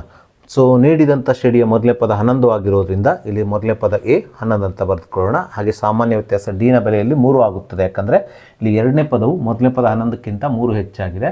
ಮೂರನೇ ಪದವು ಎರಡನೇ ಪದ 14ಕ್ಕಿಂತ ಎಷ್ಟು ಹೆಚ್ಚಾಗಿದೆ, 3 ಹೆಚ್ಚಾಗಿರೋದ್ರಿಂದ ಇಲ್ಲಿ ಸಾಮಾನ್ಯ ವ್ಯತ್ಯಾಸ d ನ ಬೆಲೆ ಎಷ್ಟಾಗ್ತದೆ ಅಂದರೆ 3 ಆಗುತ್ತದೆ. ಅಥವಾ ಎರಡನೇ ಪದದಿಂದ ಒಂದನೇ ಪದವನ್ನು ಕಳೆದಾಗ 14ರಿಂದ 11 ಕಳೆದಾಗ ಬರುವ ಉತ್ತರ ಎಷ್ಟು, 3. ಅದೇ ರೀತಿ ಮೂರನೇ ಪದದಿಂದ ಎರಡನೇ ಪದವನ್ನು ಕಳೆದಾಗ 17ರಿಂದ 14 ಕಳೆದಾಗ ಬರುವ ಉತ್ತರ ಎಷ್ಟು, 3. ಹಾಗಾಗಿ ಸಾಮಾನ್ಯ ವ್ಯತ್ಯಾಸ +3 ಆಗುತ್ತದೆ. ಶ್ರೇಣಿ ಏರಿಕೆ ಕ್ರಮದಲ್ಲಿದ್ದರೆ ಪ್ಲಸ್ ಆಗುತ್ತದೆ, ಇಳಿಕೆ ಕ್ರಮದಲ್ಲಿದ್ದರೆ ಮೈನಸ್ ಅಂತ ನಾವು ಬರೀಬೇಕಾಗ್ತದೆ. ಸೊ ಇದು ಏರಿಕೆ ಕ್ರಮದಲ್ಲಿದೆ 11, 14, 17. ಹಾಗಾಗಿ ಇಲ್ಲಿ ಸಾಮಾನ್ಯ ವ್ಯತ್ಯಾಸ ಎಷ್ಟು, +3 ಆಗುತ್ತದೆ. ಹಾಗೆ ಶ್ರೇಣಿಯ ಮೊದಲ 20 ಪದಗಳ ಮೊತ್ತವನ್ನು ನಮಗೆ ಕಂಡುಹಿಡಿಯಲಿಕ್ಕೆ ಹೇಳಿರೋದ್ರಿಂದ ಇಲ್ಲಿ n ನ ಬೆಲೆ 20 ಆಗುತ್ತದೆ. ಶ್ರೇಣಿಯ ಮೊದಲ 20 ಪದಗಳ ಮೊತ್ತವನ್ನು S20 ಸಂಕೇತಾಕ್ಷರದಿಂದ ಸೂಚಿಸುವುದರಿಂದ ನಾವಿಲ್ಲಿ ಕಂಡುಹಿಡಿಯಬೇಕಾಗಿದ್ದು S20ರ ಬೆಲೆ. ಹಾಗಾಗಿ S20 ಕ್ವಶನ್ ಮಾರ್ಕ್ ಅಂತ ಹಾಕಿಕೊಳ್ಳೋಣ. ಸೊ ಮುಂದಿನ ಹಂತದಲ್ಲಿ ಶ್ರೇಣಿಯ ಮೊದಲ n ಪದಗಳ ಮೊತ್ತವನ್ನು ಕಂಡುಹಿಡಿಯುವ ಸೂತ್ರ Sn n ಭಾಗಿಸು 2 × 2a + n - 1 × d. ಈ ಸೂತ್ರವನ್ನು ಬಳಸಿಕೊಂಡು ಪ್ರಶ್ನೆಯಲ್ಲಿ ಕೇಳಿರುವ ಶ್ರೇಣಿಯ ಮೊದಲ 20 ಪದಗಳ ಮೊತ್ತ S20 ಕಂಡುಹಿಡಿಯೋಣ. ಸೊ Sn ಸ್ಥಾನದಲ್ಲಿ ನಾವು S20 ಅಂತ ಬರೆದುಕೊಳ್ಬೇಕಂದ್ರೆ ನಾವು ಕಂಡುಹಿಡಿಯಬೇಕಾಗಿದ್ದು ಮೊದಲ 20 ಪದಗಳ ಮೊತ್ತ. n ಎಲ್ಲೆಲ್ಲಿ ಇದೆಯಲ್ಲ ಅಲ್ಲಿ 20 ಬರೆದುಕೊಳ್ಬೇಕು. n ಭಾಗಿಸು 2 ಅಂತ ಇದೆಯಲ್ಲ ಇದೇನಾಗ್ತದೆ ಅಂದರೆ 20 n ಸ್ಥಾನದಲ್ಲಿ ಆದೇಶಿಸಿದಾಗ 20 ಭಾಗಿಸು 2 ಆಗುತ್ತದೆ. ಇಂಟು 2 ಗುಣಿಸು a ನ ಬೆಲೆ ಎಷ್ಟು, 11 ಪ್ಲಸ್ n ನ ಬೆಲೆ ಎಷ್ಟು, 20 ಬರೆದುಕೊಳ್ಬೇಕು. -1 d ಎಷ್ಟಿದೆ, 3. ಇಲ್ಲಿ 3 ಬರೆದುಕೊಳ್ಬೇಕು. ಸೊ 2 × 1 2, 2 × 10 20 ಆಗೋದ್ರಿಂದ ಇಲ್ಲಿ 10 ಬರೆದುಕೊಳ್ಬೇಕು. 2 ಗುಣಿಸು 11 ಅಂದರೆ 22 ಆಗುತ್ತದೆ. ಪ್ಲಸ್ 20 - 1 ಅಂದರೆ 19 ಆಗುತ್ತದೆ. ಗುಣಿಸು 3. ಸೊ ಮುಂದಿನ ಹಂತದಲ್ಲಿ 10 ಇದ್ದಾಗೆ ಬರೆದುಕೊಳ್ರಿ.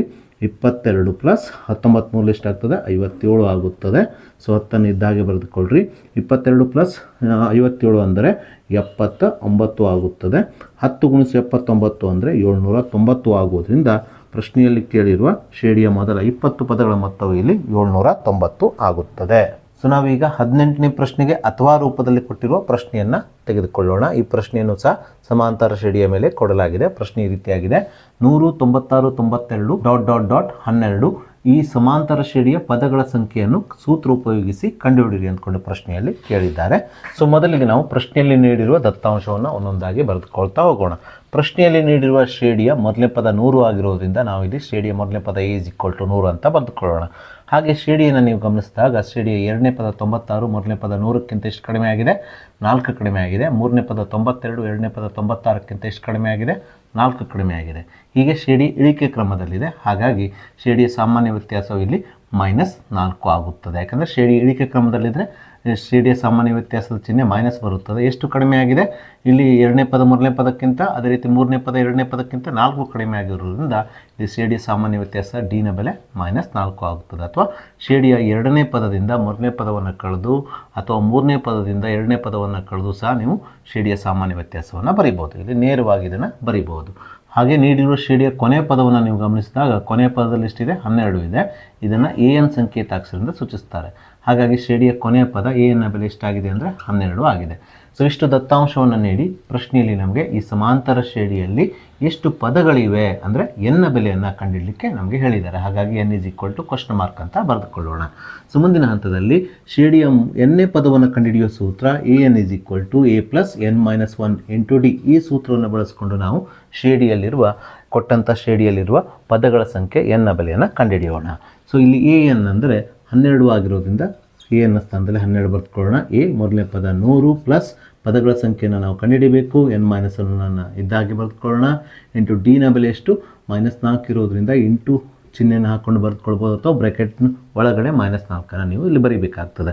ಸೊ ಮುಂದಿನ ಹಂತದಲ್ಲಿ 12 ಈ ಪ್ಲಸ್ 100 ಎಡಭಾಗಕ್ಕೆ ತಂದಾಗ -100 ಆಗುತ್ತದೆ. n - 1 ಇದ್ದಾಗೆ ಬರೆದುಕೊಳ್ಳೋಣ, -4 ಇದ್ದಾಗೆ ಬರೆದುಕೊಳ್ಳೋಣ. ಸೊ 12 - 100 ಅಂದರೆ -88 ಆಗುತ್ತದೆ. ಸೊ n - 1 ಇಂಟು -4 ಇದ್ದಾಗೆ ಬರೆದುಕೊಳ್ಳೋಣ. ಮುಂದಿನ ಹಂತದಲ್ಲಿ -88 ಈ -4 ಎಡಭಾಗಕ್ಕೆ ತಂದಾಗ ಗುಣಿಸು -4 ಏನಾಗ್ತದೆ, ಭಾಗಿಸು -4 ಆಗುತ್ತದೆ. n - 1 ಇದ್ದಾಗೆ ಬರೆದುಕೊಳ್ಳೋಣ. ಮೈನಸ್ ಭಾಗಿಸು ಮೈನಸ್ ಅಥವಾ ಮೈನಸ್ ಗುಣಿಸು ಮೈನಸ್ ಅಂದರೂ ಒಂದೇ. ಮೈನಸ್ ಗುಣಿಸು ಮೈನಸ್ ಅಂದರೆ ಪ್ಲಸ್ ಆಗೋದ್ರಿಂದ ಇಲ್ಲಿ ಮೈನಸ್ ಭಾಗಿಸು ಮೈನಸ್ ಏನಾಗ್ತದೆ, ಪ್ಲಸ್ ಆಗ್ತದೆ. ಸೊ ಹಾಗಾಗಿ ಚಿಹ್ನೆ ಪ್ಲಸ್ ಬಂದಿರ್ತದೆ. ನಾವೀಗ 88ಕ್ಕೆ 4ರಿಂದ ಭಾಗಿಸ್ಕೊಳ್ಳೋಣ. 4 4 4 4 2 8 4 2 8 ಆಗೋದ್ರಿಂದ ಇಲ್ಲಿ 88ಕ್ಕೆ 4ರಿಂದ ಭಾಗಿಸ್ಕೊಂಡಾಗ 22 ಬರುತ್ತದೆ. n - 1. ಸೊ ಮುಂದಿನ ಹಂತದಲ್ಲಿ -1 ಎಡಭಾಗಕ್ಕೆ ಸ್ಥಳಾಂತರಿಸೋಣ. -1 ಎಡಭಾಗಕ್ಕೆ ತಂದಾಗ -1 ಏನಾಗ್ತದೆ, +1 ಆಗುತ್ತದೆ.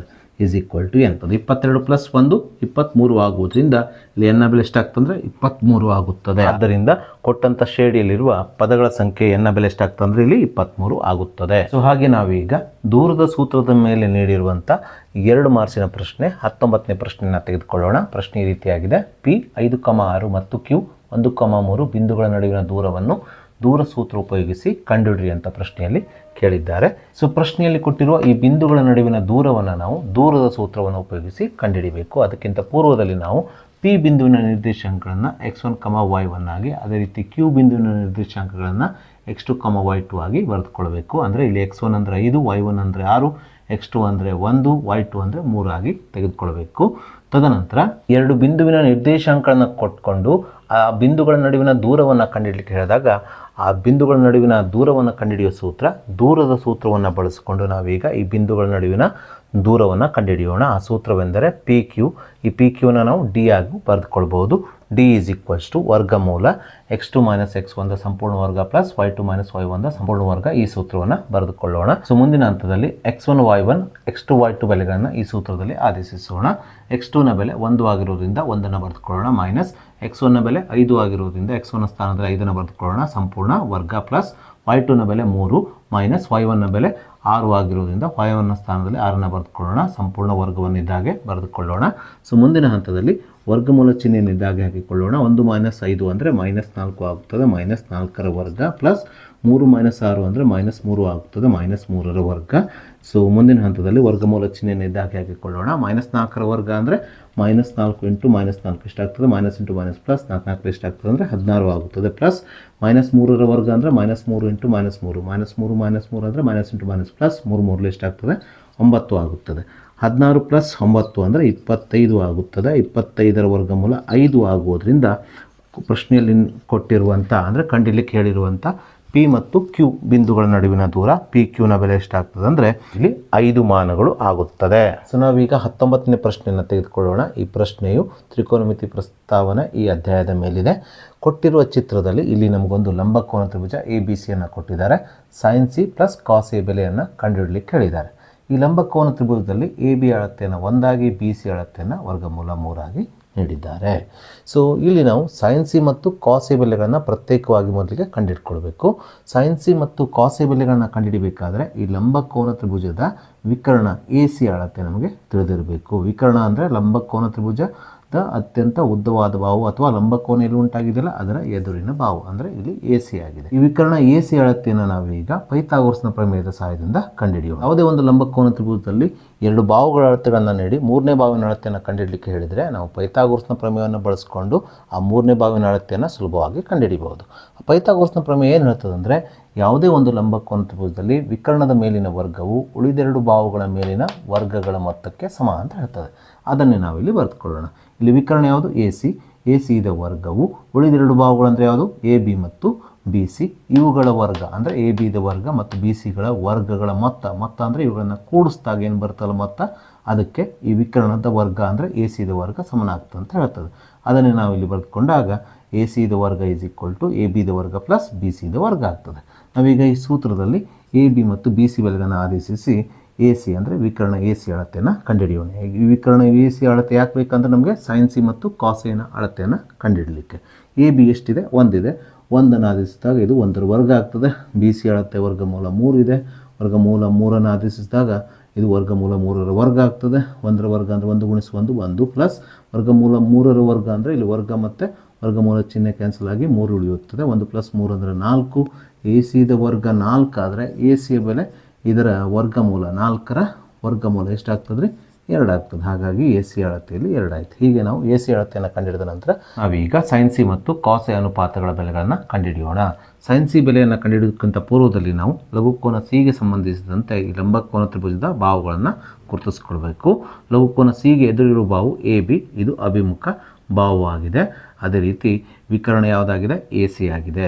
ಸೊ ಸೈನ್ ಸಿ ಅನುಪಾತವು ಅಭಿಮುಖ ಬಾಹು ಭಾಗಿಸು ವಿಕರ್ಣ ಆಗಿರೋದ್ರಿಂದ ಅಭಿಮುಖ ಬಾಹುವಿನ ಅಳತೆ 1 ಭಾಗಿಸು ವಿಕರ್ಣದ ಅಳತೆ ಎಷ್ಟು? 2 ಆಗುವುದರಿಂದ ಇಲ್ಲಿ ಸೈನ್ ಸಿನ ಬೆಲೆ 1/2 ಆಗುತ್ತದೆ. ಇದೇ ರೀತಿ ನಾವೀಗ ಕಾಸ್ ಎ ಅನುಪಾತದ ಬೆಲೆಯನ್ನು ಕಂಡುಹಿಡಿಯೋಣ. ಸೊ ಕಾಸ್ ಎ ಅನುಪಾತದ ಬೆಲೆಯನ್ನು ಕಂಡುಹಿಡಿಯೋದಕ್ಕಿಂತ ಪೂರ್ವದಲ್ಲಿ ನಾವು ಈ ಲಂಬಕೋನ ತ್ರಿಭುಜದಲ್ಲಿ ಲಘುಕೋನ ಎಗೆ ಸಂಬಂಧಿಸಿದ ಬಾಹುಗಳನ್ನು ಹೆಸರಿಸೋಣ. ಲಘುಕೋನ ಎಗೆ ಎದುರಿರುವ ಬಾಹು ಯಾವುದು? B C. ಇದು ಏನಾಗಿದೆ ಅಂದರೆ ಲಘುಕೋನ ಎಗೆ ಅಭಿಮುಖ ಬಾಹು ಆಗ್ತದೆ. ಸೊ ಅದೇ ರೀತಿ ಪಾರ್ಶ್ವಬಾಹು ಯಾವುದಾಗ್ತದೆ? ಇಲ್ಲಿ ಎ ಬಿ ಆಗುತ್ತದೆ. ಇದು ಪಾರ್ಶ್ವ ಬಾಹು. ಅದೇ ರೀತಿ ವಿಕರ್ಣದ ಸ್ಥಾನ ಏನು ಚೇಂಜ್ ಆಗೋದಿಲ್ಲ ಇಲ್ಲಿ, ಹಾಗಾಗಿ ವಿಕರ್ಣ ಎ ಸಿನೇ ಆಗಿ ಉಳಿಯುತ್ತದೆ. ಕಾಸ್ ಎ ಅನುಪಾತವು ಪಾವಿ ಅಥವಾ ಪಾರ್ಶ್ವಬಾಹು ಭಾಗಿಸು ವಿಕರ್ಣ ಎಂಬುದು ನಮಗೆ ತಿಳಿದಿದೆ. ಪಾರ್ಶ್ವಬಾಹುವಿನ ಅಳತೆ ಲಘುಕೋನ ಎಗೆ ಸಂಬಂಧಿಸಿದಂತೆ ಪಾರ್ಶ್ವಬಾಹು ಯಾವುದು?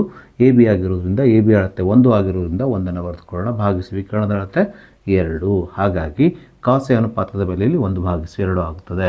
ನೀವು ಇಲ್ಲಿ ಗಮನಿಸಬಹುದು ಸೈನ್ ಸಿ ಅನುಪಾತದ ಬೆಲೆ 1/2, ಕಾಸ್ ಎ ಅನುಪಾತದ ಬೆಲೆಯು 1/2 ಆಗಿರುವುದನ್ನು ನಾವೀಗ ಸೈನ್ ಸಿ ಪ್ಲಸ್ ಕಾಸ್ ಎದಲ್ಲಿ ಸೈನ್ ಸಿ ಮತ್ತು ಕಾಸ್ ಎ ಬೆಲೆಗಳನ್ನು ಆದೇಶಿಸಿ sine C plus cos A ಬೆಲೆಯನ್ನು ಕಂಡುಹಿಡಿಯೋಣ. ಸೈನ್ ಸಿ ಬೆಲೆ 1/2 ಬರೆದುಕೊಳ್ಳೋಣ ಪ್ಲಸ್ ಕಾಸ್ ಎನ ಬೆಲೆಯೂ 1/2 ಆಗಿರೋದ್ರಿಂದ ಕಾಸ್ ಎ ಸ್ಥಾನದಲ್ಲಿ 1/2 ಬರೆದುಕೊಳ್ಳೋಣ. ಇಲ್ಲಿ ಛೇದಗಳು ಸಮನಾಗಿರೋದ್ರಿಂದ ಛೇದ 2 ಇದ್ದಾಗೆ ಬರೆದುಕೊಳ್ಳೋಣ. ಛೇದಗಳು ಸಮನಾಗಿದ್ದಾಗ ಅಂಶವನ್ನು ನಾವು ನೇರವಾಗಿ ಕೂಡಿಸ್ಕೊಳ್ಬೋದು. 1 + 1 ಏನಾಗ್ತದೆ? 2 ಆಗುತ್ತದೆ. 2 × 2 ಆಗುವುದರಿಂದ ಇಲ್ಲಿ ಸೈನ್ ಸಿ ಪ್ಲಸ್ ಕಾಸ್ ಎನ ಬೆಲೆಯು 1 ಆಗುತ್ತದೆ. ಸೊ ಈ ಪ್ರಶ್ನೆಯನ್ನು ಬಿಡಿಸಬೇಕಾದ್ರೆ ನೀವು ಇದನ್ನು ಬರೆಯುವ ಅಗತ್ಯ ಇಲ್ಲ. ಅದನ್ನು ರಫ್ ಕಚ್ಚಾ ಕಾರ್ಯದಲ್ಲಿ ನೀಡಿರುವ ಜಾಗದಲ್ಲಿ ಮಾಡಿದರೆ ಸಾಕಾಗ್ತದೆ. ಹಾಗೆ ನಾವೀಗ 21ನೇ ಪ್ರಶ್ನೆಯನ್ನು ತೆಗೆದುಕೊಳ್ಳೋಣ. ಪ್ರಶ್ನೆ ಈ ರೀತಿಯಾಗಿದೆ: ವೃತ್ತ ಸ್ಪರ್ಶಕ ಎಂದರೇನು?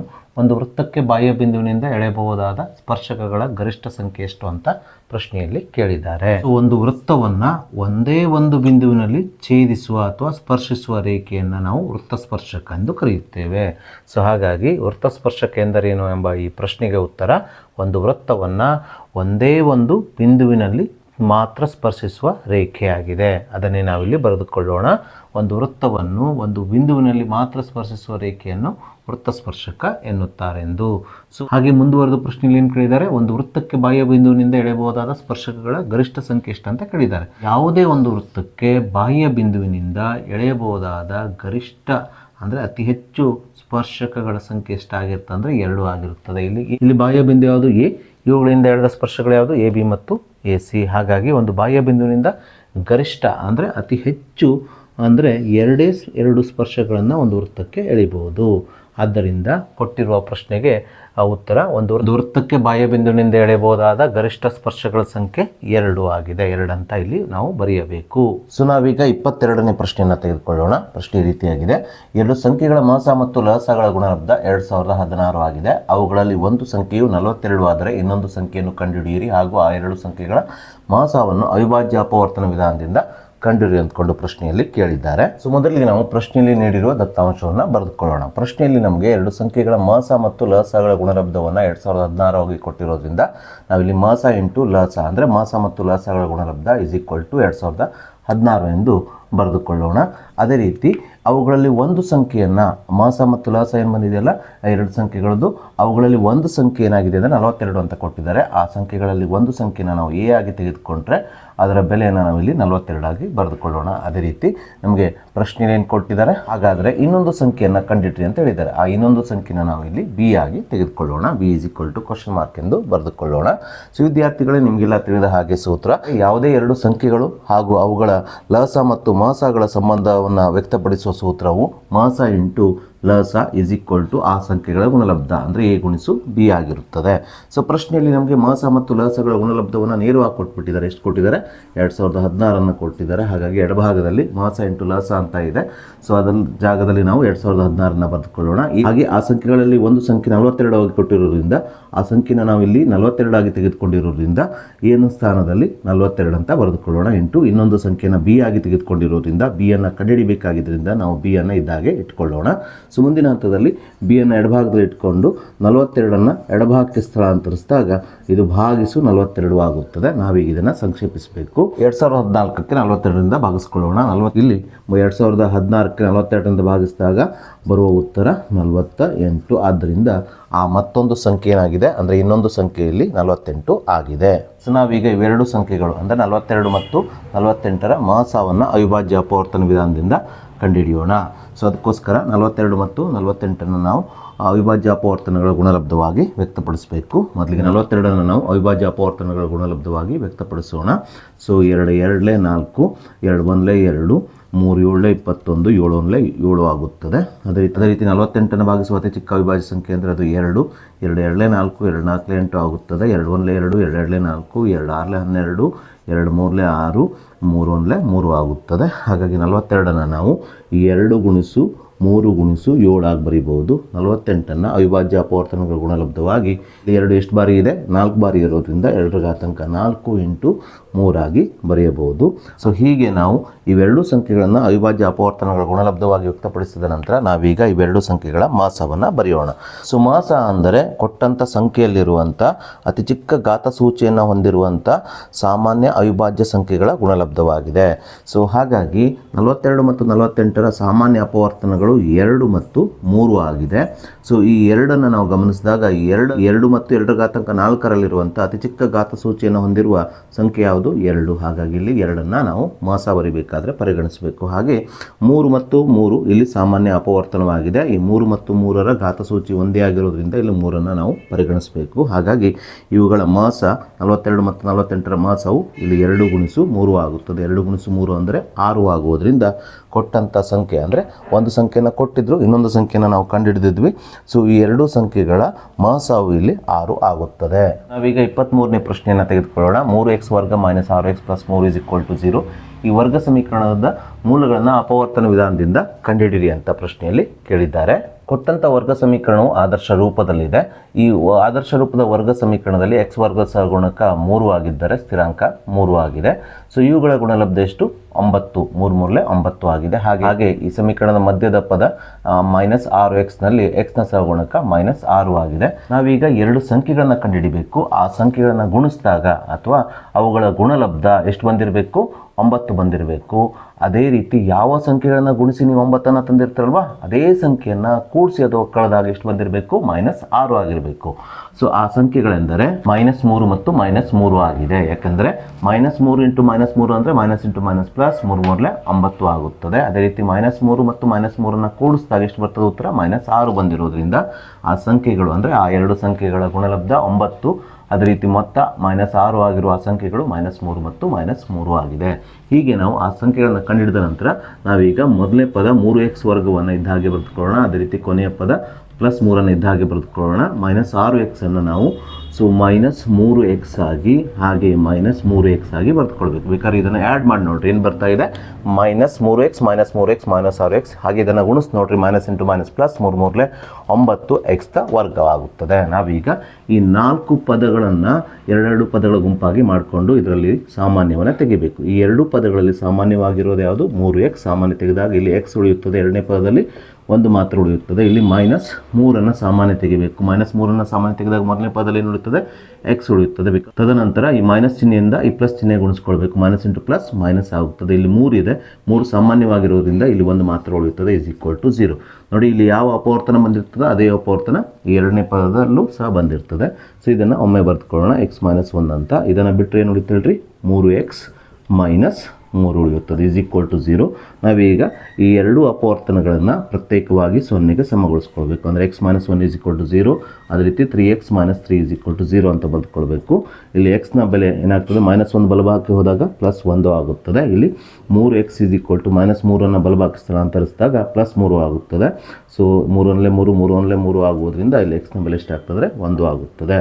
ಆದ್ದರಿಂದ ಅಪವರ್ತನ ವಿಧಾನದಿಂದ ಕೊಟ್ಟಂಥ ವರ್ಗ ಸಮೀಕರಣವನ್ನು ಬಿಡಿಸಿದಾಗ ಇದರ ಮೂಲಗಳು 1 ಮತ್ತು 1 ಆಗಿದೆ. ಸೊ ನಾವೀಗ ಹಿಂದಿನ ಪ್ರಶ್ನೆಗೆ ಅಥವಾ ರೂಪದಲ್ಲಿ ಕೊಟ್ಟಿರುವ ಮತ್ತೊಂದು ಪ್ರಶ್ನೆಯನ್ನು ತೆಗೆದುಕೊಳ್ಳೋಣ.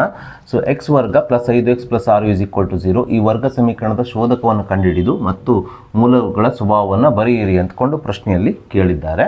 ಸೊ ಈ ರೀತಿಯ ಪ್ರಶ್ನೆಗಳು ವಾರ್ಷಿಕ ಪರೀಕ್ಷೆಯಲ್ಲಿ ಬಂದೇ ಬರುತ್ತವೆ. ಸೊ ಹಾಗಾಗಿ ಈ ರೀತಿಯ ಪ್ರಶ್ನೆಗಳನ್ನು ನೀವು ಪ್ರಾಕ್ಟೀಸ್ ಮಾಡಿಕೊಳ್ಳಲೇಬೇಕು. ಸೊ ಮೊದಲಿಗೆ ನಾವು ಕೊಟ್ಟಂಥ ವರ್ಗ ಸಮೀಕರಣ x ವರ್ಗ + 5x + 6 = 0 ಇದನ್ನು ಬರೆದುಕೊಳ್ಳೋಣ. ತದನಂತರ x ವರ್ಗ ಸಹಗುಣಕ a ನ ಬೆಲೆ ಇಲ್ಲಿ ಎಷ್ಟಾಗಿದೆ ಅಂದರೆ 1 ಆಗಿರೋದ್ರಿಂದ a = 1 ಬರೆದುಕೊಳ್ಳೋಣ. x ವರ್ಗದ ಜೊತೆಗೆ ಯಾವುದೇ ಸಂಖ್ಯೆ ಇಲ್ಲದೆ ಇರೋದ್ರಿಂದ ಅಲ್ಲಿ ಏನಿರ್ತದೆ? ಯಾವಾಗಲೂ 1 ಇರುತ್ತದೆ. ಹಾಗಾಗಿ x ವರ್ಗದ ಸಹಗುಣಕ a ನ ಬೆಲೆ 1 ಅಂತ ಬರೆದುಕೊಳ್ಳೋಣ. ಹಾಗೆ x ನ ಸಹಗುಣಕ b ನ ಬೆಲೆ ಇಲ್ಲಿ 5 ಆಗಿರೋದ್ರಿಂದ b = 5 ಅಂತ ಬರೆದುಕೊಳ್ಳೋಣ. ಹಾಗೆ ಸ್ಥಿರಾಂಕ c ನ ಬೆಲೆ ಇಲ್ಲಿ 6 ಆಗಿರೋದ್ರಿಂದ c ನ ಬೆಲೆ 6 ಅಂತ ಬರೆದುಕೊಳ್ಳೋಣ. ಮುಂದಿನ ಹಂತದಲ್ಲಿ ವರ್ಗ ಸಮೀಕರಣದ ಶೋಧಕದ ಬೆಲೆಯನ್ನು ಕಂಡುಹಿಡಿಯುವ ಸೂತ್ರ ∆ = b² - 4ac ಈ ಸೂತ್ರವನ್ನು ಬರೆದುಕೊಳ್ಳೋಣ. ನಾವೀಗ ಈ ಸೂತ್ರದಲ್ಲಿ a b c ಬೆಲೆಗಳನ್ನು ಆದೇಶಿಸೋಣ. ಸೊ b ನ ಬೆಲೆ 5 ಆಗಿರೋದ್ರಿಂದ b ನ ಸ್ಥಾನದಲ್ಲಿ 5 ಆದೇಶಿಸಿದಾಗ b ದ ವರ್ಗ 5ರ ವರ್ಗವಾಗುತ್ತದೆ. -4 × a ನ ಬೆಲೆ 1 × c ನ ಬೆಲೆ ಎಷ್ಟು? 6 ಆಗಿದೆ.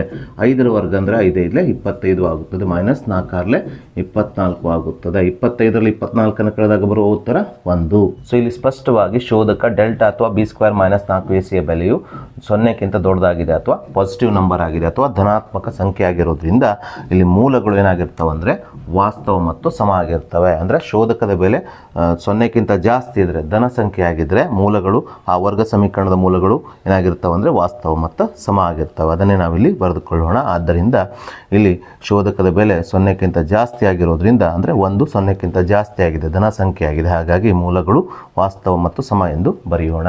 ನಾವೀಗ 2 ಮಾರ್ಕ್ಸಿನ ಕೊನೆಯ ಪ್ರಶ್ನೆ 24ನೇ ಪ್ರಶ್ನೆಯನ್ನು ತೆಗೆದುಕೊಳ್ಳೋಣ. ಕೊಟ್ಟಿರುವ ರೇಖಾತ್ಮಕ ಸಮೀಕರಣಗಳ ಜೋಡಿಯನ್ನು ವರ್ಜಿಸುವ ವಿಧಾನದಿಂದ ಬಿಡಿಸಿ ಅಂದ್ಕೊಂಡು ಪ್ರಶ್ನೆಯಲ್ಲಿ ಹೇಳಿ ನಮಗೆ ಇಲ್ಲಿ ರೇಖಾತ್ಮಕ ಸಮೀಕರಣಗಳ ಜೋಡಿಯನ್ನು ಕೊಟ್ಟಿದ್ದಾರೆ. ಅದರಲ್ಲಿ ಮೊದಲನೇ ರೇಖಾತ್ಮಕ ಸಮೀಕರಣ 2x + y = 8, ಎರಡನೇ ರೇಖಾತ್ಮಕ ಸಮೀಕರಣ 3x - y = 7 ಆಗಿದೆ. ಸೊ ನಾವೀಗ ಈ ಎರಡು ರೇಖಾತ್ಮಕ ಸಮೀಕರಣಗಳ ಜೋಡಿಗಳನ್ನು ಒಂದರ ಕೆಳಗೆ ಒಂದನ್ನು ಬರೆದುಕೊಳ್ಳೋಣ. ತದನಂತರ ಇದನ್ನು ನೇರವಾಗಿ ಕೂಡಿಸ್ಕೊಳ್ಳೋಣ. ಕೂಡಿಸ್ಕೊಂಡಾಗ ಏನಾಗ್ತದೆ ಅಂದರೆ ಇಲ್ಲಿ y ಚರಾಕ್ಷರ ಕ್ಯಾನ್ಸಲ್ ಆಗ್ತದೆ. ಯಾಕಂದರೆ ಇಲ್ಲಿ +y ಇದೆ, ಇಲ್ಲಿ -y ಇರೋದ್ರಿಂದ 1y ಕ್ಯಾನ್ಸಲ್ ಆಗ್ತದೆ. ಹಾಗಾಗಿ ನಾವು ಈಸಿಯಾಗಿ ಇಲ್ಲಿ x ಚರಾಕ್ಷರದ ಬೆಲೆಯನ್ನು ಕಂಡುಹಿಡಿಬಹುದು. ನಾವೀಗ ಇವೆರಡನ್ನು ಕೂಡಿಸ್ಕೊಳ್ಳೋಣ. +y - y ಕ್ಯಾನ್ಸಲ್ ಆಗ್ತದೆ. +2x + 3x ಅಂದರೆ +5x ಆಗ್ತದೆ, = 8 + 7 ಅಂದರೆ 15 ಆಗುತ್ತದೆ. 5 × 5 5 × 3 15 ಆಗುವುದರಿಂದ ಇಲ್ಲಿ x ನ ಬೆಲೆ 3 ಆಗುತ್ತದೆ. ಸೊ ಮುಂದಿನ ಹಂತದಲ್ಲಿ ಈ x ನ ಬೆಲೆ 3ಅನ್ನು ಸಮೀಕರಣ 1 ಅಂದರೆ 2x + y = 8 ಈ ಸಮೀಕರಣದಲ್ಲಿ ಆದೇಶಿಸಿ ಮತ್ತೊಂದು ಚರಾಕ್ಷರ y ನ ಬೆಲೆಯನ್ನು ಕಂಡುಹಿಡಿಯೋಣ. ಸೊ 2 × x ನ ಬೆಲೆ 3 + y ಅನ್ನು ಇದ್ದ ಹಾಗೆ ಬರೆದುಕೊಳ್ಳೋಣ, = 8 2 3 6 + y = 8. ಸೊ y = 8 - 6 ಆಗುತ್ತದೆ. +6 ಬಲಭಾಗಕ್ಕೆ ಹೋದಾಗ -6 ಆಗುತ್ತದೆ. ಹಾಗಾಗಿ y = 8 - 6 ಆಗುತ್ತದೆ. y = 8 - 6 ಅಂದರೆ 2 ಆಗುವುದರಿಂದ ಇಲ್ಲಿ y ನ ಬೆಲೆಯು 2 ಆಗುತ್ತದೆ. ಹೀಗೆ ನಾವು ಕೊಟ್ಟಂಥ ರೇಖಾತ್ಮಕ ಸಮೀಕರಣಗಳ ಜೋಡಿಗಳನ್ನು ವರ್ಜಿಸುವ ವಿಧಾನದಿಂದ ಬಿಡಿಸಿ x ಮತ್ತು y ನ ಬೆಲೆಗಳನ್ನು ಕಂಡುಹಿಡಿದು ಇದರ ಸೊಲ್ಯೂಷನ್ ಅಥವಾ ಪರಿಹಾರವನ್ನು ಬರೆಯಬೇಕು.